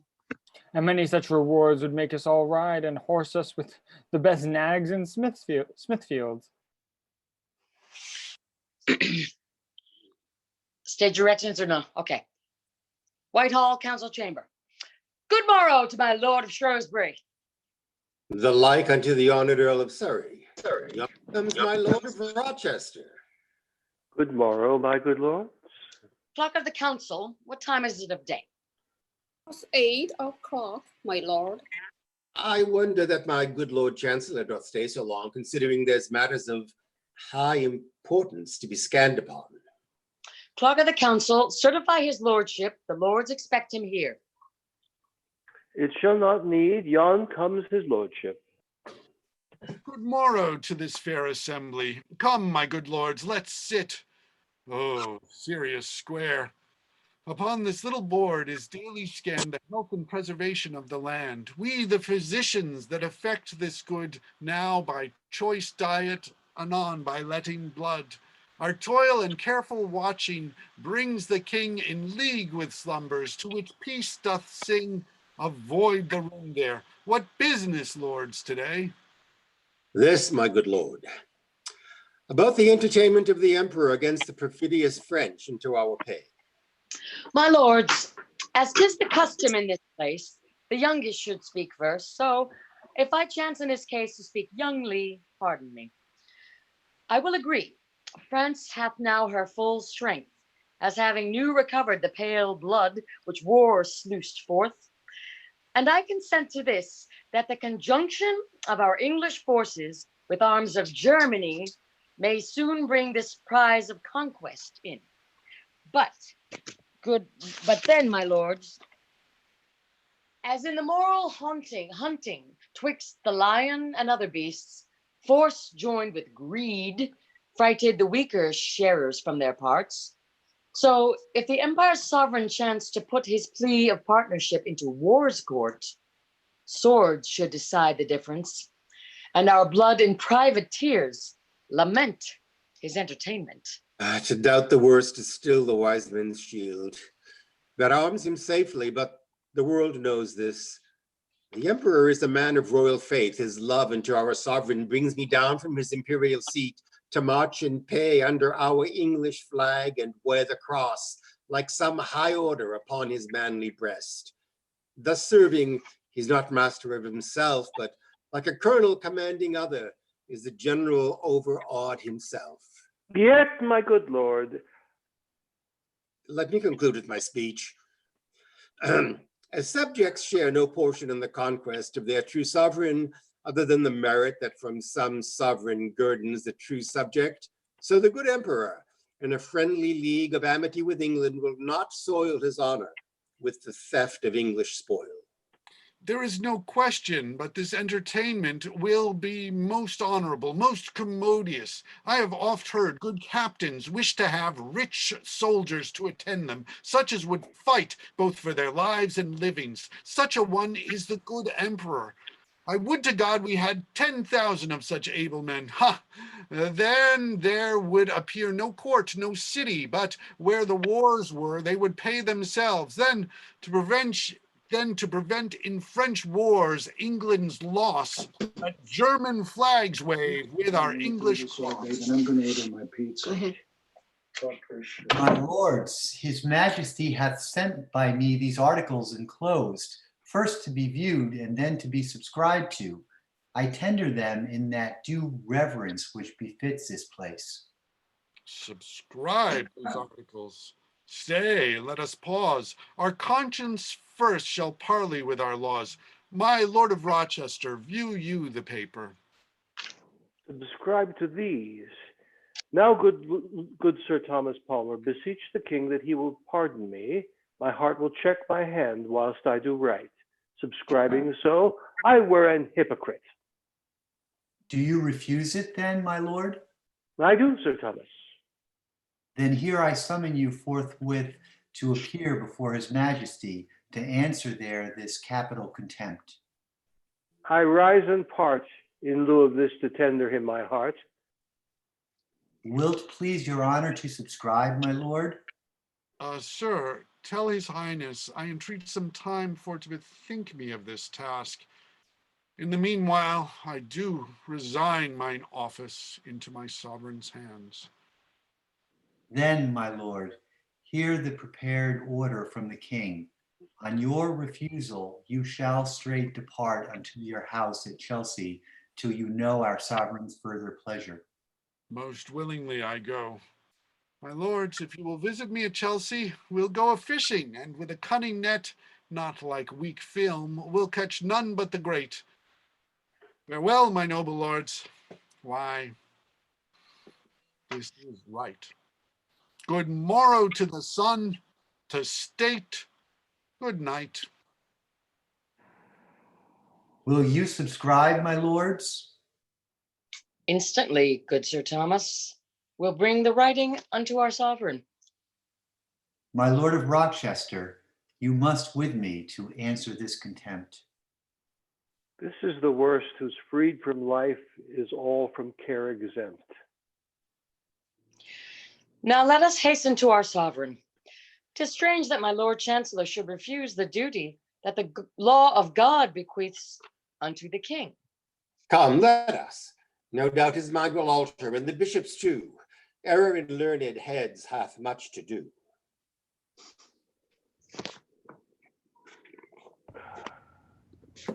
Madam, what else? Oh, Teller, take over. What? I'm sorry, I'm not Roper. Oh, son, I know not what. You are if you wish to be. Oh, all right. I'll be Roper. I didn't get that on my list. Madam, what ails ye for to look so sad? Oh, son, I know not what. I am not sick, and yet I am not well. I would be merry, but somewhat lies so heavy on heart, I cannot choose but sigh. You're a scholar, I pray you tell me, may one credit dreams? Well, why asks you that, dear madam? Because tonight I had the strangest dream that e'er my sleep was troubled with. Methought 'twas night, and that the king and queen went on the Thames in barges to hear music. My lord and I were in a little boat, methought. Lord, Lord, what strange things lie in slumbers. And being near, we grappled to the bars that there the king.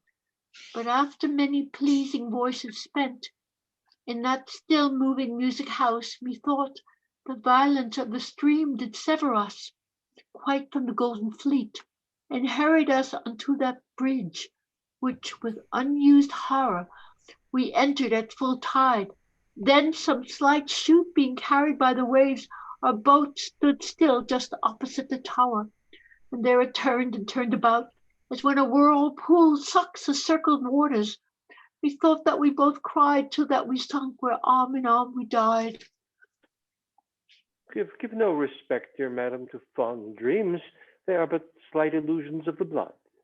Oh, tell me not all are so, for often dreams are true diviners, either of good or ill. I cannot be in quiet till I hear how my lord fares. No, come hither, wife.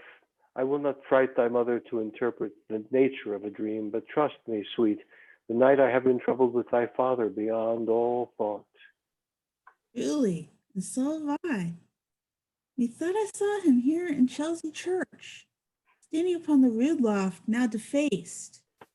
And whilst he kneeled and prayed before the image, it fell with him into the upper choir, where my poor father lay, all stained in blood. Our dreams all meet in one conclusion. Fatal, I fear. What's that you talk? I pray ye, let me know it. Nothing good, mother. This is your fashion still. I must know nothing. Call Master Catesby. He shall straight to court and see how my lord does. I shall not rest until my heart leave panting on my breast. Until my heart leave panting on his breast. This might no. Oh. See where my father comes, joyful and merry. As seamen, having passed a troubled storm, dance on the pleasant shore, so I could speak now like a poet. Now afore God, I am passing light. Wife, give me kind welcome. Thou wast wont to blame my kissing when my beard was in the stubble, but now I have been trimmed of late. I've had a smooth court shaving, in good faith I have. Oh, God bless ye. Son Roper, give me your hand. Your honor's welcome home. Honor, and how dost, wife? He bears himself most strangely. Will your lordship in? Lordship. No, wife, that's gone. The ground was slight that we did lean upon. Oh, that your honor ne'er will leave these jests. In faith it ill becomes ye. Oh, good wife, honor and jests are both together fled. The merriest counselor of England's dead. Who's that, my lord? Still Lord, the Lord Chancellor, wife. That's you. Certain, but I have changed my life. Am I not leaner than I was before? The fat is gone, my titles only more. Contented with one style, I'll live at rest. That they that have many names are not still best. I have resigned my office. Counts me not wise? Oh, God. Come, breed not female children in your eyes. The king will have it so. Oh, what's the offense? Hush, let that pass. We'll talk of that anon. The king seems a physician to my fate. His princely mind would train me back to state.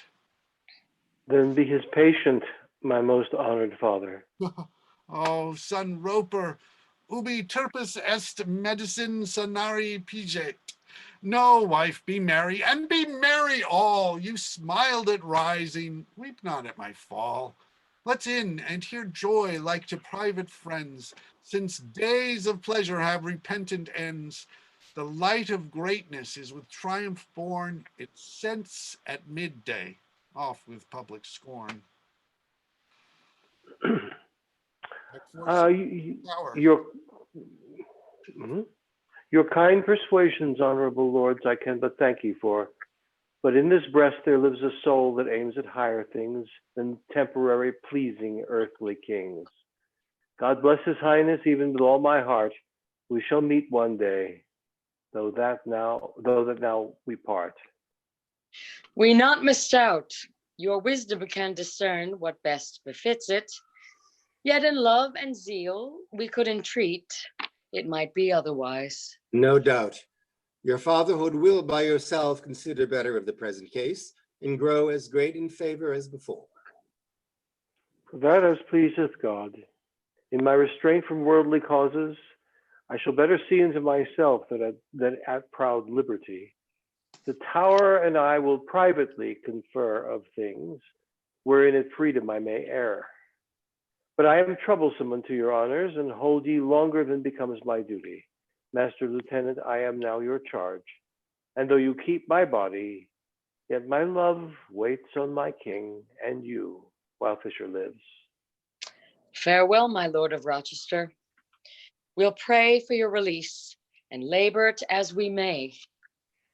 Therefore assure yourself, so do we leave ye, into your happy private thoughts bequeath ye. Now, Master Lieutenant, on the God's name go, and with as glad a mind go I with you, as ever truant bade the school adieu. Adieu. Chelsea, a room in Moore's house. Good morrow, son Roper. Sit, good madam, upon an humble seat, the time so craves. Rest your good heart on earth, the roof of graves. You see, the floor of greatness is uneven, the cricket and high throne alike near heaven. Now, daughters, you that like to branches spread and give best shadow to a private house, be comforted. My girls, your hopes stand fair. Virtue breeds gentry. She makes the best heir. Good morrow to your honor. Nay, good night, rather. Your honor's crestfallen, your happy father. Oh, what formality, what square observance lives in this little room. Here public care gags not the eyes of slumber. Here fierce riot ruffles not proudly in a coat of trust. Whilst like a pawn at chess he keeps in rank with kings and mighty fellows. Yet indeed, those men that stand on tiptoes smile to see him pawn his fortunes. True, son, nor does the wanton tongue here screw itself into the ear that like a vice drinks up the iron instrument. We are here at peace. Then peace, good wife. For keeping still in compass, a strange point in time's new navigation, we have sailed beyond our course. Oh, have done. We are exiled the court. Still thou harpest on that. 'Tis sin for to deserve that banishment, but he that ne'er knew court, courts sweet content. Oh, but dear husband. I will not hear thee, wife. The winding labyrinth of thy strange discourse will ne'er have end. Sit still, and my good wife, entreat thy tongue be still, or credit me, thou shalt not understand a word we speak. We'll talk in Latin. Julia valis raros pater fulminis ictus. More rest enjoys the subject meanly bred than he that bears the kingdom in his head. Great men are still musicians, else the world lies. They learn low strains after the notes that rise. But, sir, be still yourself, and but remember how in this general court of short-lived pleasure, the world, creation is the ample food that is digested in the maw of time. If man himself be subject to such ruin, how shall his garment then, or the loose points that tie respect to his awful place, avoid destruction? Most honored father-in-law, the blood you have bequeathed these several hearts to nourish your posterity stands firm. And as with joy you led us first to rise, so with like hearts will luck preferment's eye. Close them not then with tears, for that astent gives a wet signal of your discontent. If you will share my fortunes, comfort then, an 100 smiles for one sigh. What? We are men. Resign wet passion to these weaker eyes, which proves their sex, but granted ne'er more wise. Let's now survey our state. Here sits my wife, and dear esteemed issue, yonder stand my loving servants. Now the difference twixt those and these. Now you shall hear me speak like Moore in melancholy. I conceive that nature hath sundry metals, out of which she frames us mortals, each in valuation outprizing other. Of the finest stuff, the finest features come. The rest of earth receive base fortune even before their birth. Hence slaves have their creation, and I think nature provides content for the base mind under the whip, the burden, and the toil. Their low-wrought bodies drudge in patience. As for the prince, in all his gorged maw, and his rank flesh that sinfully renews the noon's excess in the night's dangerous surfeits. What means or misery from our birth doth flow, nature's entitles to us, that we owe. But we, being subject to the rack of hate, falling from happy life to bondage state, having seen better days, now know the lack of glory that once reared each high-fed back. But you, that in your age did ne'er view better, challenge not fortune for your thriftless debtor. Sir, we have seen far better days than these. I was the patron of those days, and no, those were but painted days, only for show. Then grieve not you to fall with him that gave them. Generosus servis gloriosum mori. Dear Gow, thou art my learned secretary. You, Master Catesby, steward of my house, the rest like you, have had fair time to grow in sunshine of my fortunes. But I must tell ye, corruption is fled hence with each man's office. Bribes that make open traffic twixt the soul and netherland of hell deliver up the guilty homage to the second lords. Then living thus untainted, you are well. Truth is no pilot for the land of hell. My lord, there are new alighted at the gate, the Earls of Surrey and of Shrewsbury, and they expect you at the inner court. Entreat their lordships come into the hall. Oh God, what news with them? Why, how now, wife? They are but come to visit their old friend. Oh God, I fear. What shouldst thou fear, fond woman? Justum si fractus illebatar obus in pavidum ferient ruinae. Here let me live estranged from great men's looks. They are like golden flies on leaden hooks.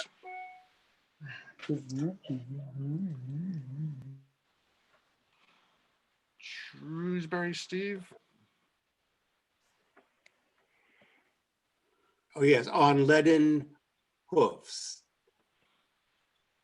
I'm sorry, I'm lost. Good morrow, good morrow, good morrow, good Sir Thomas. Surrey, I believe that's you, Virginia. Oh, can't hear me? Oh, shit. Yeah. Oh, ow. Good day, good madame. I was there. Welcome, my good lords. What ails your lordships look so melancholy? Oh, I know. You live in court, and the court diet is only friend to physic. Oh, Sir Thomas, our words are now the king's, and our sad looks the interest of your love.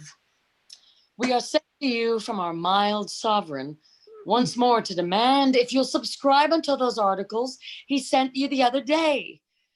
Be well advised, for on mine honor, Lord, grave Dr. Fisher, Bishop of Rochester, at the self-same instant attached with you, is sent unto the tower for the like obstinacy. His Majesty hath only sent you prisoner to your house. But if you now refuse for to subscribe, a stricter course will follow. Oh, dear husband. Dear Dear father. father, Ye, my lords, the partner and the subjects to my flesh prove rebels to my conscience. But, my good lords, if I refuse, must I unto the tower? you must, my. Oh, sorry. Go ahead, I'm malfunctioning. You must, my lord. Here is an officer ready to arrest you of high treason. Oh God! Oh, God. Oh God! Be patient, good madam. Aye, Downs, is't thou? I once did save thy life. Who else by cruel riotous assault thou hadst been torn to pieces? Thou art reserved to be my summoner to yon spiritual court. Give me thy hand, good fellow, smooth thy face. The diet that thou drink'st is spiced with mace, and I could ne'er abide it. 'Twill not disgest, 'twill lie too heavily, man, on my weak breast. Be brief, my lord, for we are limited unto an hour. Unto an hour. 'Tis well. The bell soon shall toll my knell. Oh, dear loving husband, if you respect not me, yet think upon your daughters. Wife, stand up. I have bethought me, and I'll now satisfy the king's good pleasure. Oh, happy operation! Come, then, subscribe, my lord. Oh, I am right glad of this your fair conversion. Oh, pardon me. I will subscribe to go unto the tower with all submissive willingness, and thereto add my bones to strengthen the foundation of Julius Caesar's palace. Now, my lord, I'll satisfy the king even with my blood. Now will I wrong your patience. Friend, do thine office. Sir Thomas More, Lord Chancellor of England, I arrest you in the king's name of high treason. Gramercy's, friend. To a great prison to discharge the strife commenced twixt conscience and my frailer life, more now must march. Chelsea, adieu, adieu. Strange farewell, thou shalt ne'er more see more true, for I shall ne'er see thee more. Servants, farewell. Wife, mar not thine indifferent face, be wise. More's widow, husband, he must make thee rise. Daughters, what's here? What's here?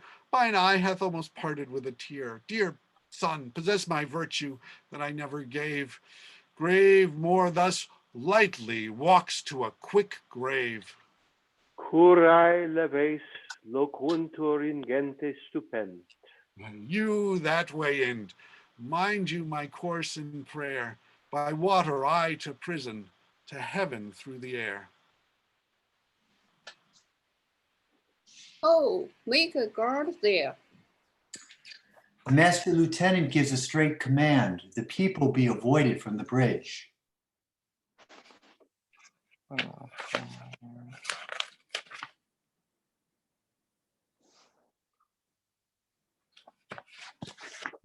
whence is he committed? Who can tell? From Durham House, I hear. The guard were waiting there an hour ago. If he stay long, he'll not get near the wharf. There's such a crowd of boats upon the Thames. Well, be it spoken without offense to any, a wiser or more virtuous gentleman was never bred in England. I think the poor will bury him in tears. I never heard a man since I was born so generally bewailed of every one. What means this woman? Whither dost thou press? This woman will be taught to death anon. What makest thou here? To speak with that good man, Sir Thomas More. to speak with him. He's not Lord Chancellor. The more's the pity, sir, if it pleased God. Therefore, hast a petition to deliver. Thou mayst keep it now, for anything I know. I am a poor woman, and have had, God knows, a suit this 2 year in the chancery, and he hath all the evidence I have, which should I lose, I am utterly undone. Faith, and I hear thou'lt hardly come by him now. I am sorry for thee, even with all my heart. Woman, stand back. You must avoid this place. The lords must pass this way into the tower. I thank your lordships for your pains thus far to my strong house. Now, good Sir Thomas More, for Christ's dear sake, deliver me my writings back again that do concern my title. What, my old client, art thou got hitherto? Ah, poor silly wretch, I must confess indeed I had such writings as concerned thee near, but the king has ta'en the matter into his own hand. He has all I had. Then, woman, sue to him. I cannot help thee. Thou must bear with me. Ah, gentle heart, my soul for thee is sad. Farewell, the best friend that the poor e'er had.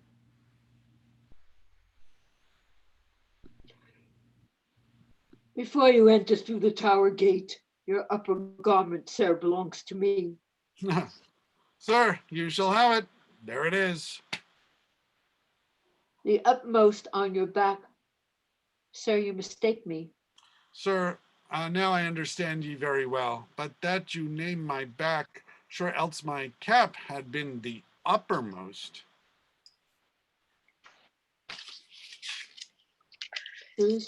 Farewell, kind lord. God send us merry meeting. Amen, my lord. Farewell, dear friend. I hope your safe return. My lord, and my dear fellow in the muses, farewell, farewell, most noble poet. Adieu, most honored lords. Fair prison welcome. Yet methinks for thy fair building 'tis too foul a name. Many a guilty soul and many an innocent have breathed their farewell to thy hollow rooms.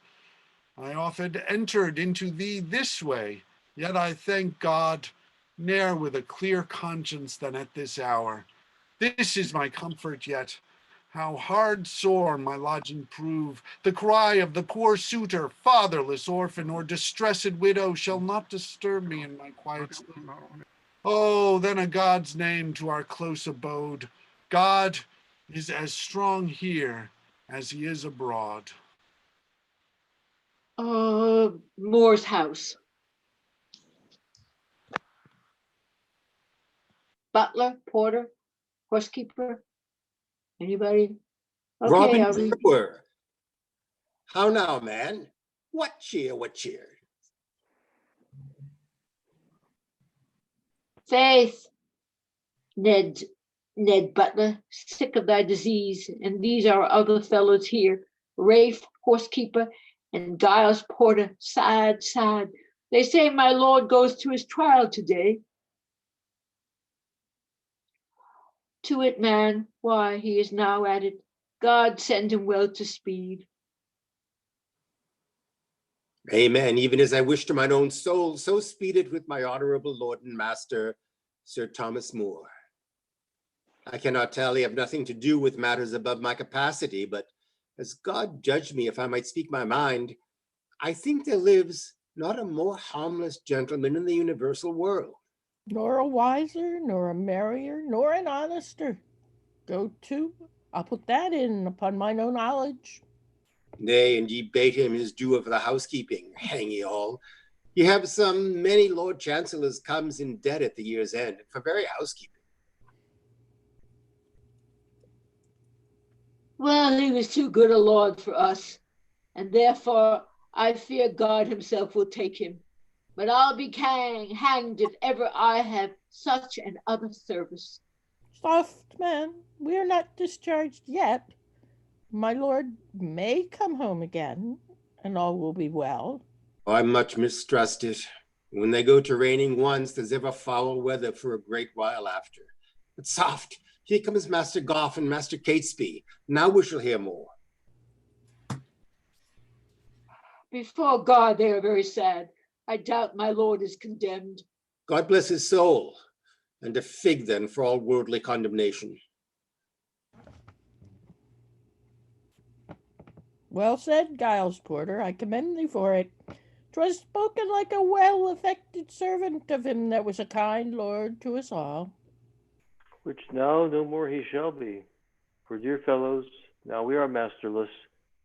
Though he may live so long as please the king, but law hath made him a dead man to the world, and have given the axe his head, but his sweet soul to live among the saints. Let us entreat ye to go call together the rest of your sad fellows. By the rule ye are just 70, and tell them what we hear. Our virtuous honorable lord hath done even for the meanest follower that he had. This writing found my lady in his study this instant morning, wherein is set down each servant's name according to his place and office in the house.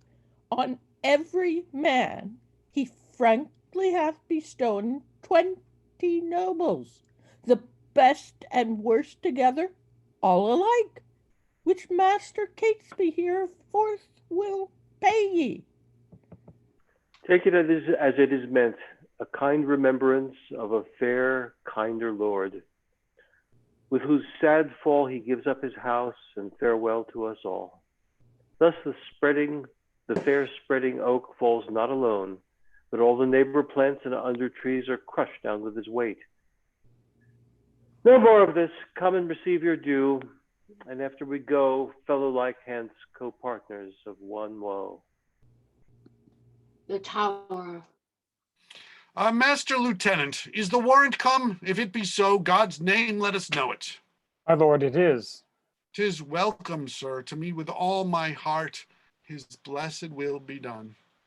Your wisdom, sir, hath been so well approved, and your fair patience in imprisonment hath ever shewn such constancy of mind and Christian resolution in all troubles, as warrant us you are not unprepared.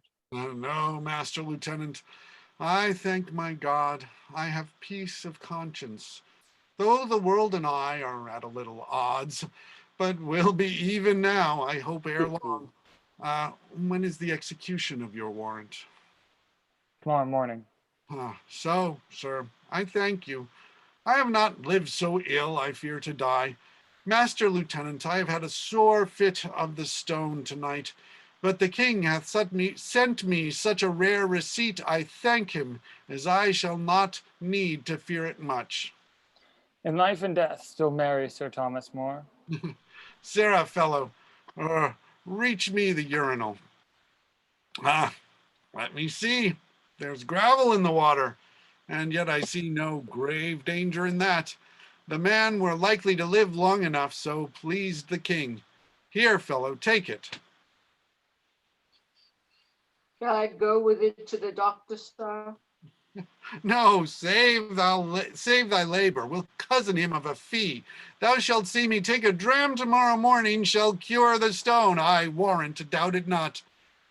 Master Lieutenant, what news of my Lord of Rochester? Yesterday morning was he put to death. The peace of soul sleep with him. He was a learned and a reverend prelate, and a rich man, believe me. If he were rich, what is Sir Thomas More, that all this while hath been Lord Chancellor?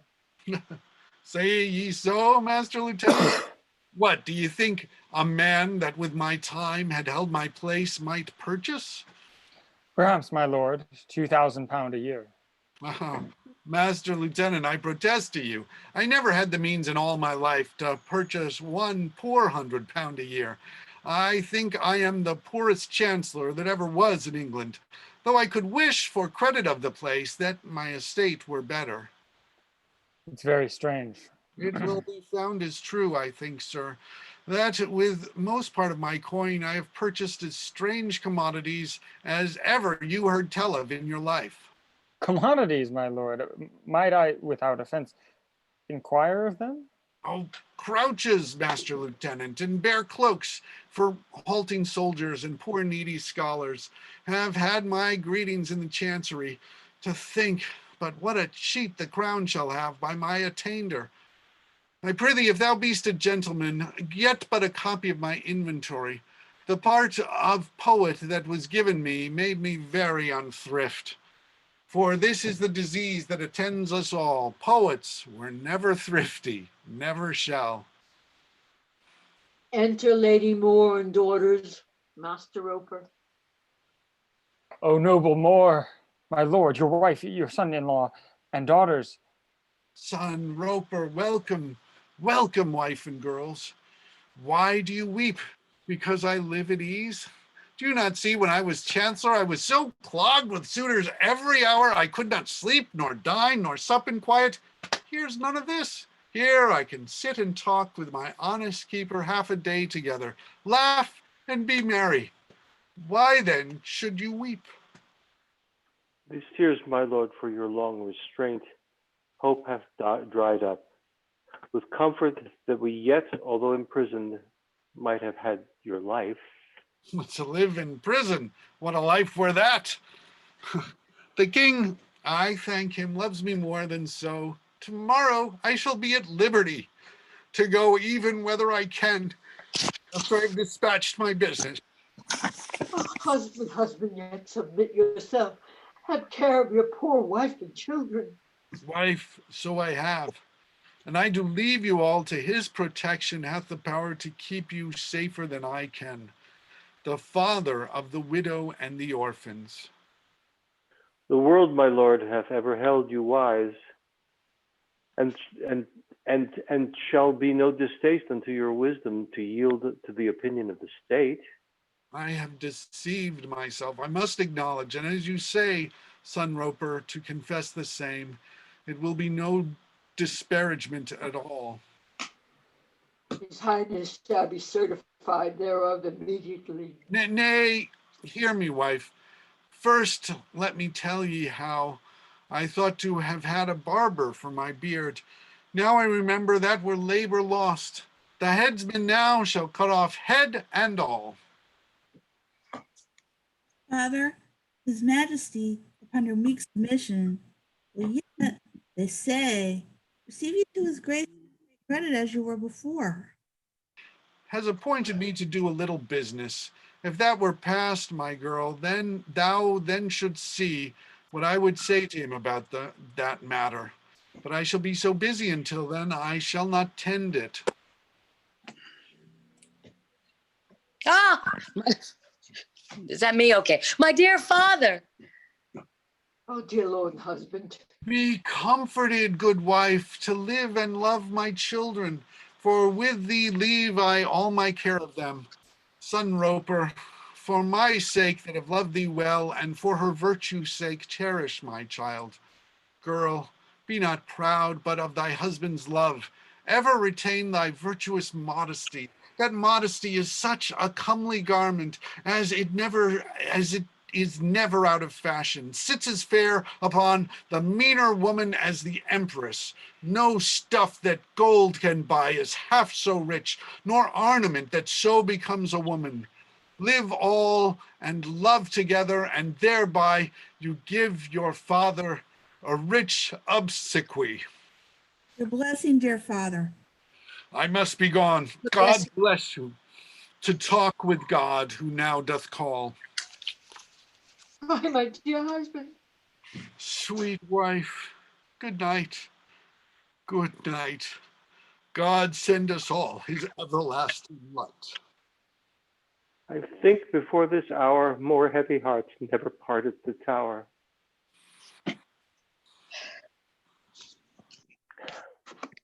Officers, what time of day is this? Almost 8 o'clock. We must make haste then, yet lest we stay too long. Good morrow, Master Shreves of London. Master Lieutenant, wills ye repair to the limits of the tower, there to receive your prisoner? Go back and tell his worship we are ready. Go bid the officers make clear the way. There may be passage for the prisoner. Yes, God be thanked. Here's a fair day toward to take our journey in, Master Lieutenant. It were fair walking on the tower leads.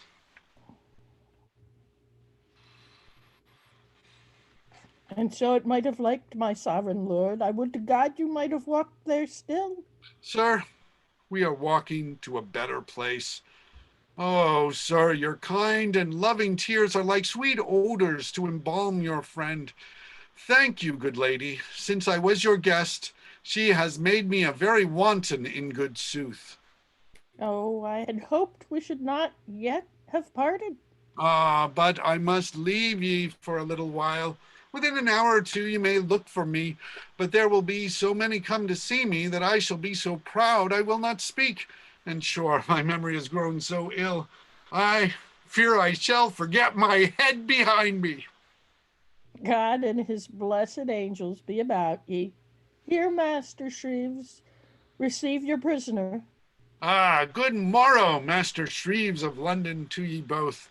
I thank ye that ye will vouchsafe to meet me. I see by this you have not quite forgot that I was in times past, as you are now, a sheriff of London. Sir, then you know our duty doth require it. I know it well, sir. Else I would have been glad you might have saved a labor at this time. Master Sheriff, you and I have been of old acquaintance. You were a patient auditor of mine when I read the divinity lecture at St. Lawrence's. Sir Thomas More, I have heard you oft, as many others did to our great comfort. Pray God, you may so now with all my heart. And as I call to mind when I studied the law in Lincoln's Inn, I was a counsel with ye in a cause. I was about to say so, good Sir Thomas. Oh, is this the place? I promise ye it is a goodly scaffold.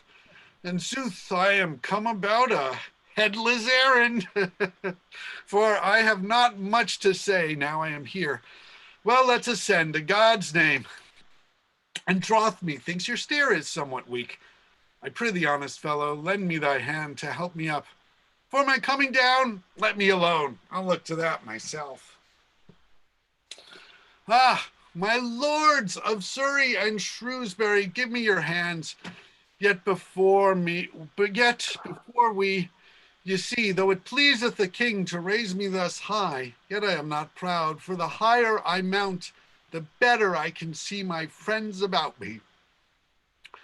I am now on a far voyage, and this strange wooden horse must bear me thither.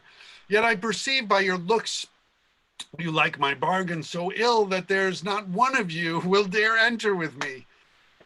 Truly, here's a most sweet gallery. I like the air of it better than my garden at Chelsea. By your patience, good people, that have pressed thus into my bedchamber, if you'll not trouble me, I'll take a sound sleep here. My lord, 'twere good you'd publish to the world your great offense and to his majesty. My lord, I'll bequeath this legacy to the hangman, and do it instantly. I confess his majesty hath been ever good to me, and my offense to his highness makes me of a state pleader a stage player, though I am old and have a bad voice, to act this last scene of my tragedy. I'll send him for my trespass a reverend head, somewhat bald, for it is not requisite any head should stand covered to so high majesty.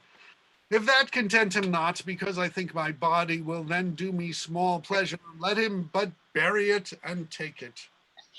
my lord, hold conference with your soul.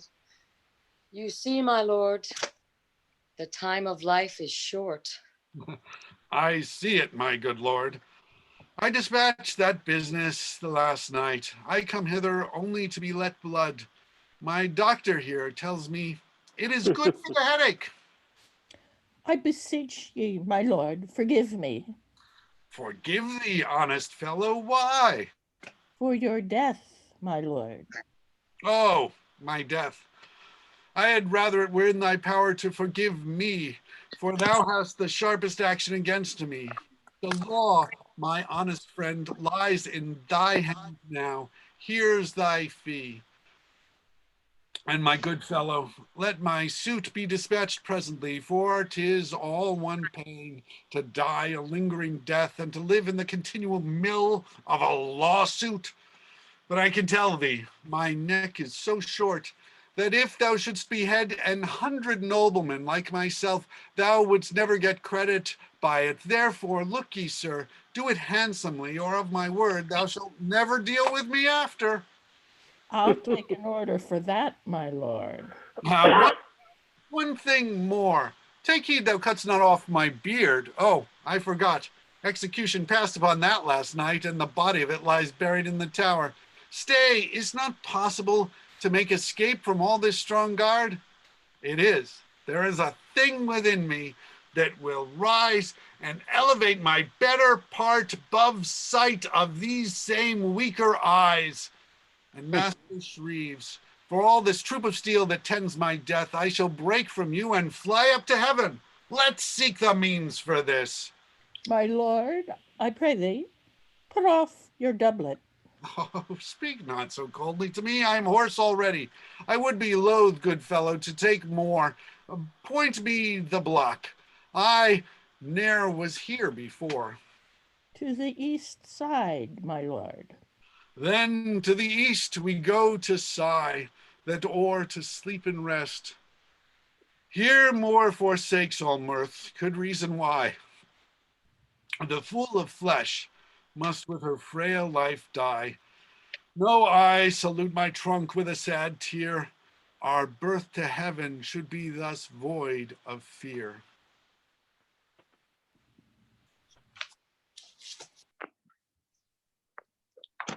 Oh, is it me? No. Oh, a very learned, worthy gentleman seals error with his blood. Come, we'll to court. Let's sadly hence to perfect unknown fates, whilst he tends progress to the state of states. Beanie!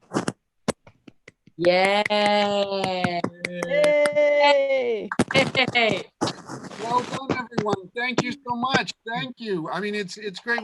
We have along with me also Steve Capra is from the first year of Instant Shakespeare, and a number of people who are here that this was their first reading, and David Kelly and Teller and Charles and Lulu, who's been our faithful audience member, finally becoming part of it. So thank you so much for that. I thank you to the attendees. I can let's let the attendees join us. Yes, I was just about to say I'm going to promote them all to panelists so that if they have anything to say, they can. If you have anything to say, I mean, it's interesting, and also, of course, Missy for stepping in. This is Missy. Hey, thank you. Yes, I enjoyed it very much, and I want to continue play reading for you. Great. Yeah, absolutely. Well, we're always happy to have more because, and yeah, we heard a lot of more puns today, didn't we? Oh my gosh. I have a question. Yay, Eleanor. That was a lot of work, Eleanor. Well done.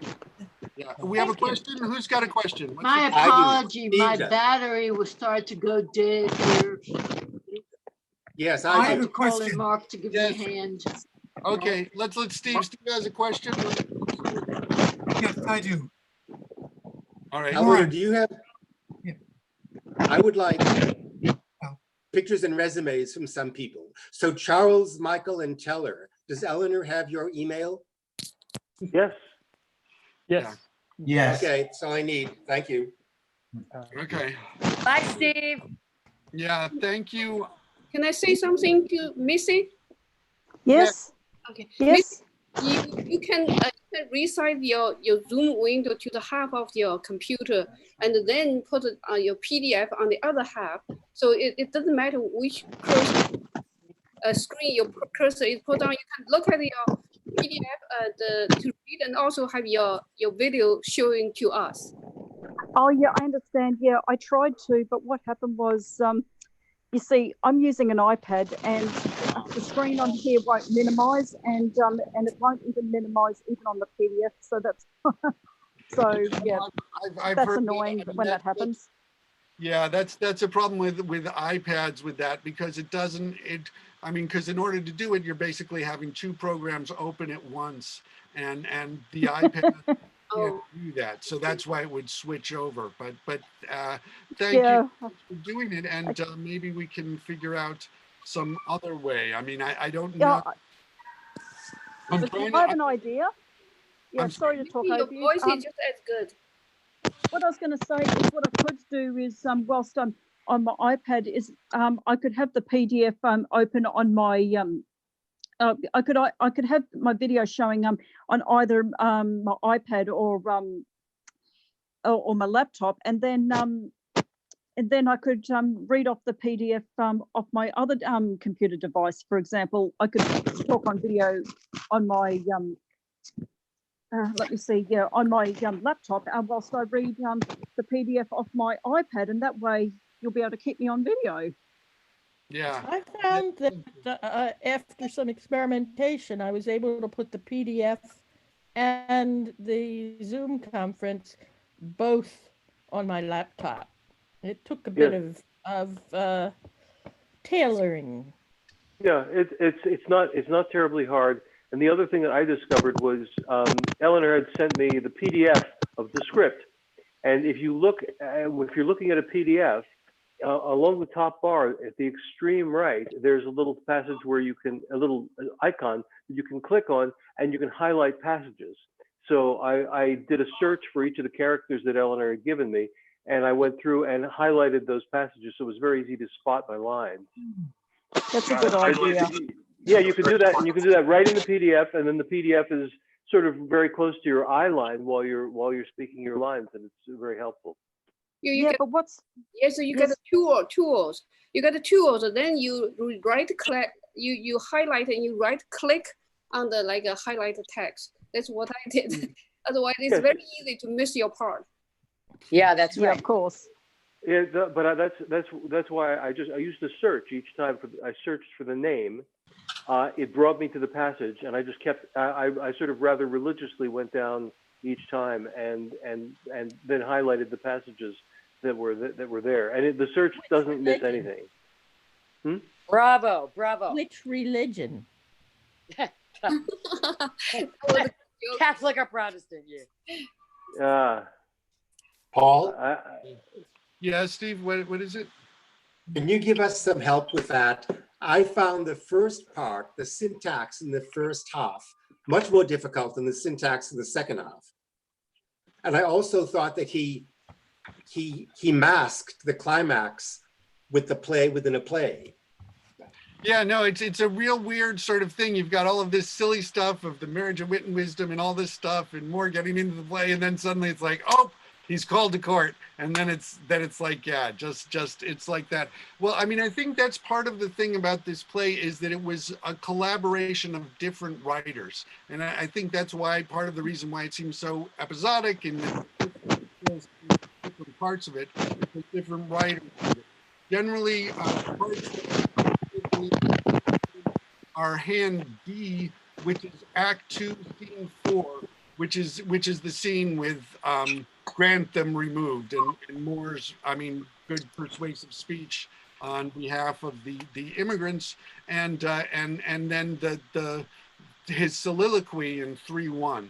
And then they think other parts of it were written by different people. There's some stuff at the beginning that's very confusing. There's some stuff where it's sort of like a lot of really think that poor people need to have more rights, and they're revolting and all of this sort of stuff. And then you get to this sort of light comedy of them putting on a show for the mayor. It's yeah. Yeah. Well, one of the things that's so striking about it, I think, is, and it's something that you see in A Man for All Seasons too, the amount of emphasis on Moore's sense of humor. If you want the audience to cry, first make them laugh. And the fact that we fall in love with Moore because of his sense of humor, his sense of justice as well. but mostly because we like him because he's funny. And that's always a very good thing if you're dealing with a tragedy.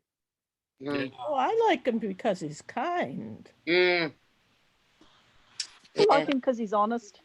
Yes. Yeah, he's all of those things, but if he weren't funny as well, your heart wouldn't like him as much.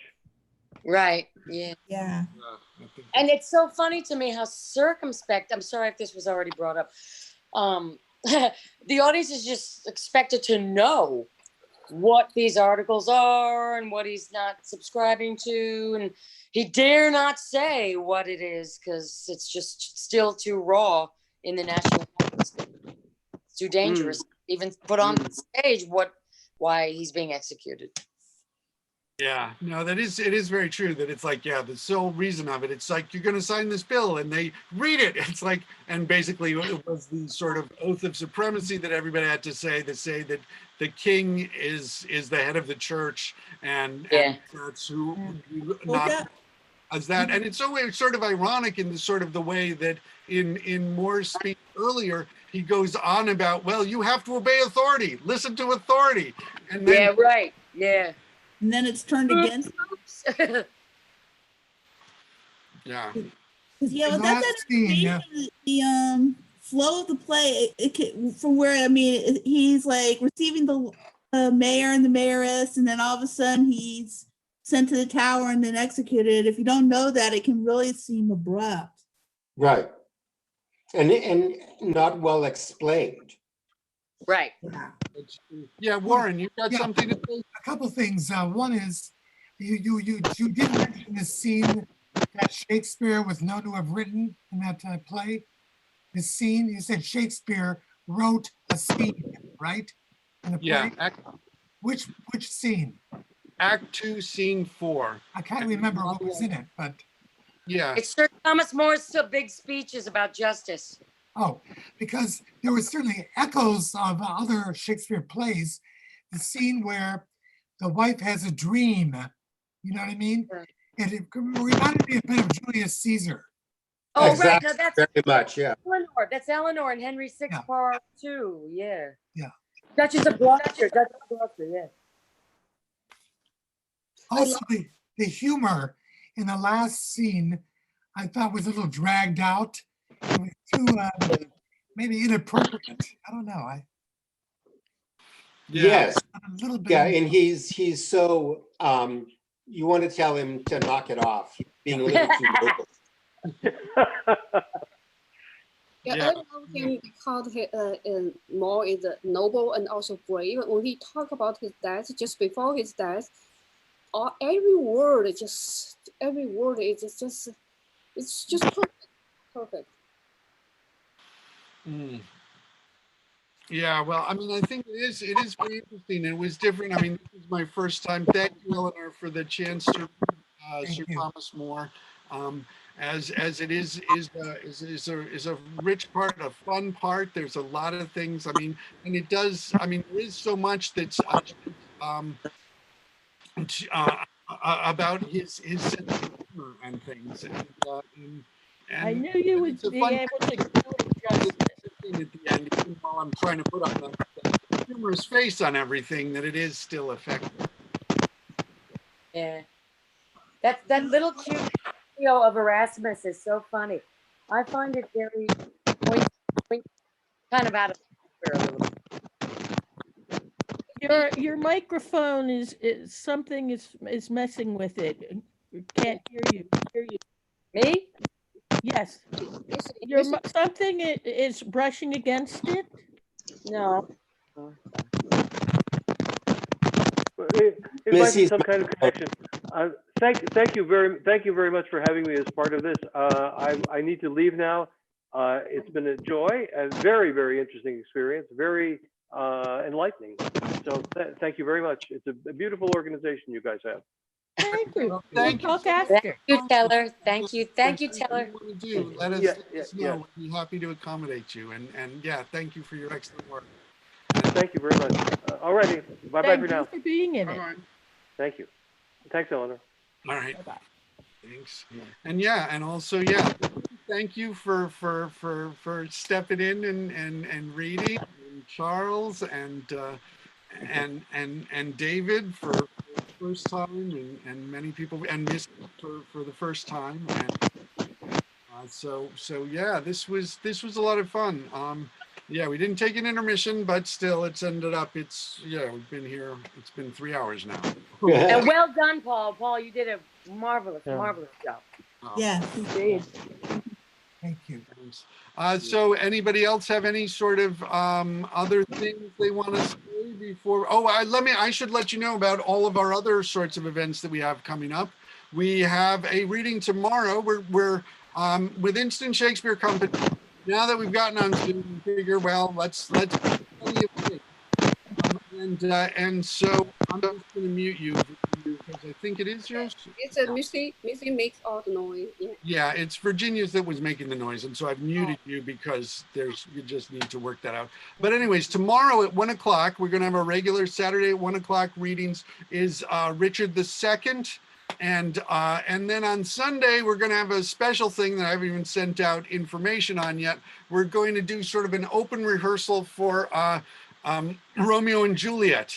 This is Charles was Paris in this, and I was Capulet in our very fine production of Romeo and Juliet that was scheduled to open on March 20th and has now been postponed till at some point. I mean, we still hope to do it, and we're going to do it on Zoom on Sunday, and then I will be posting more things about other things. I think what I'm going to try and go for moving forward is to keep our regular Saturday readings, and next Saturday we're going to be doing As You Like It that Jennifer is play mastering, And which I will be in.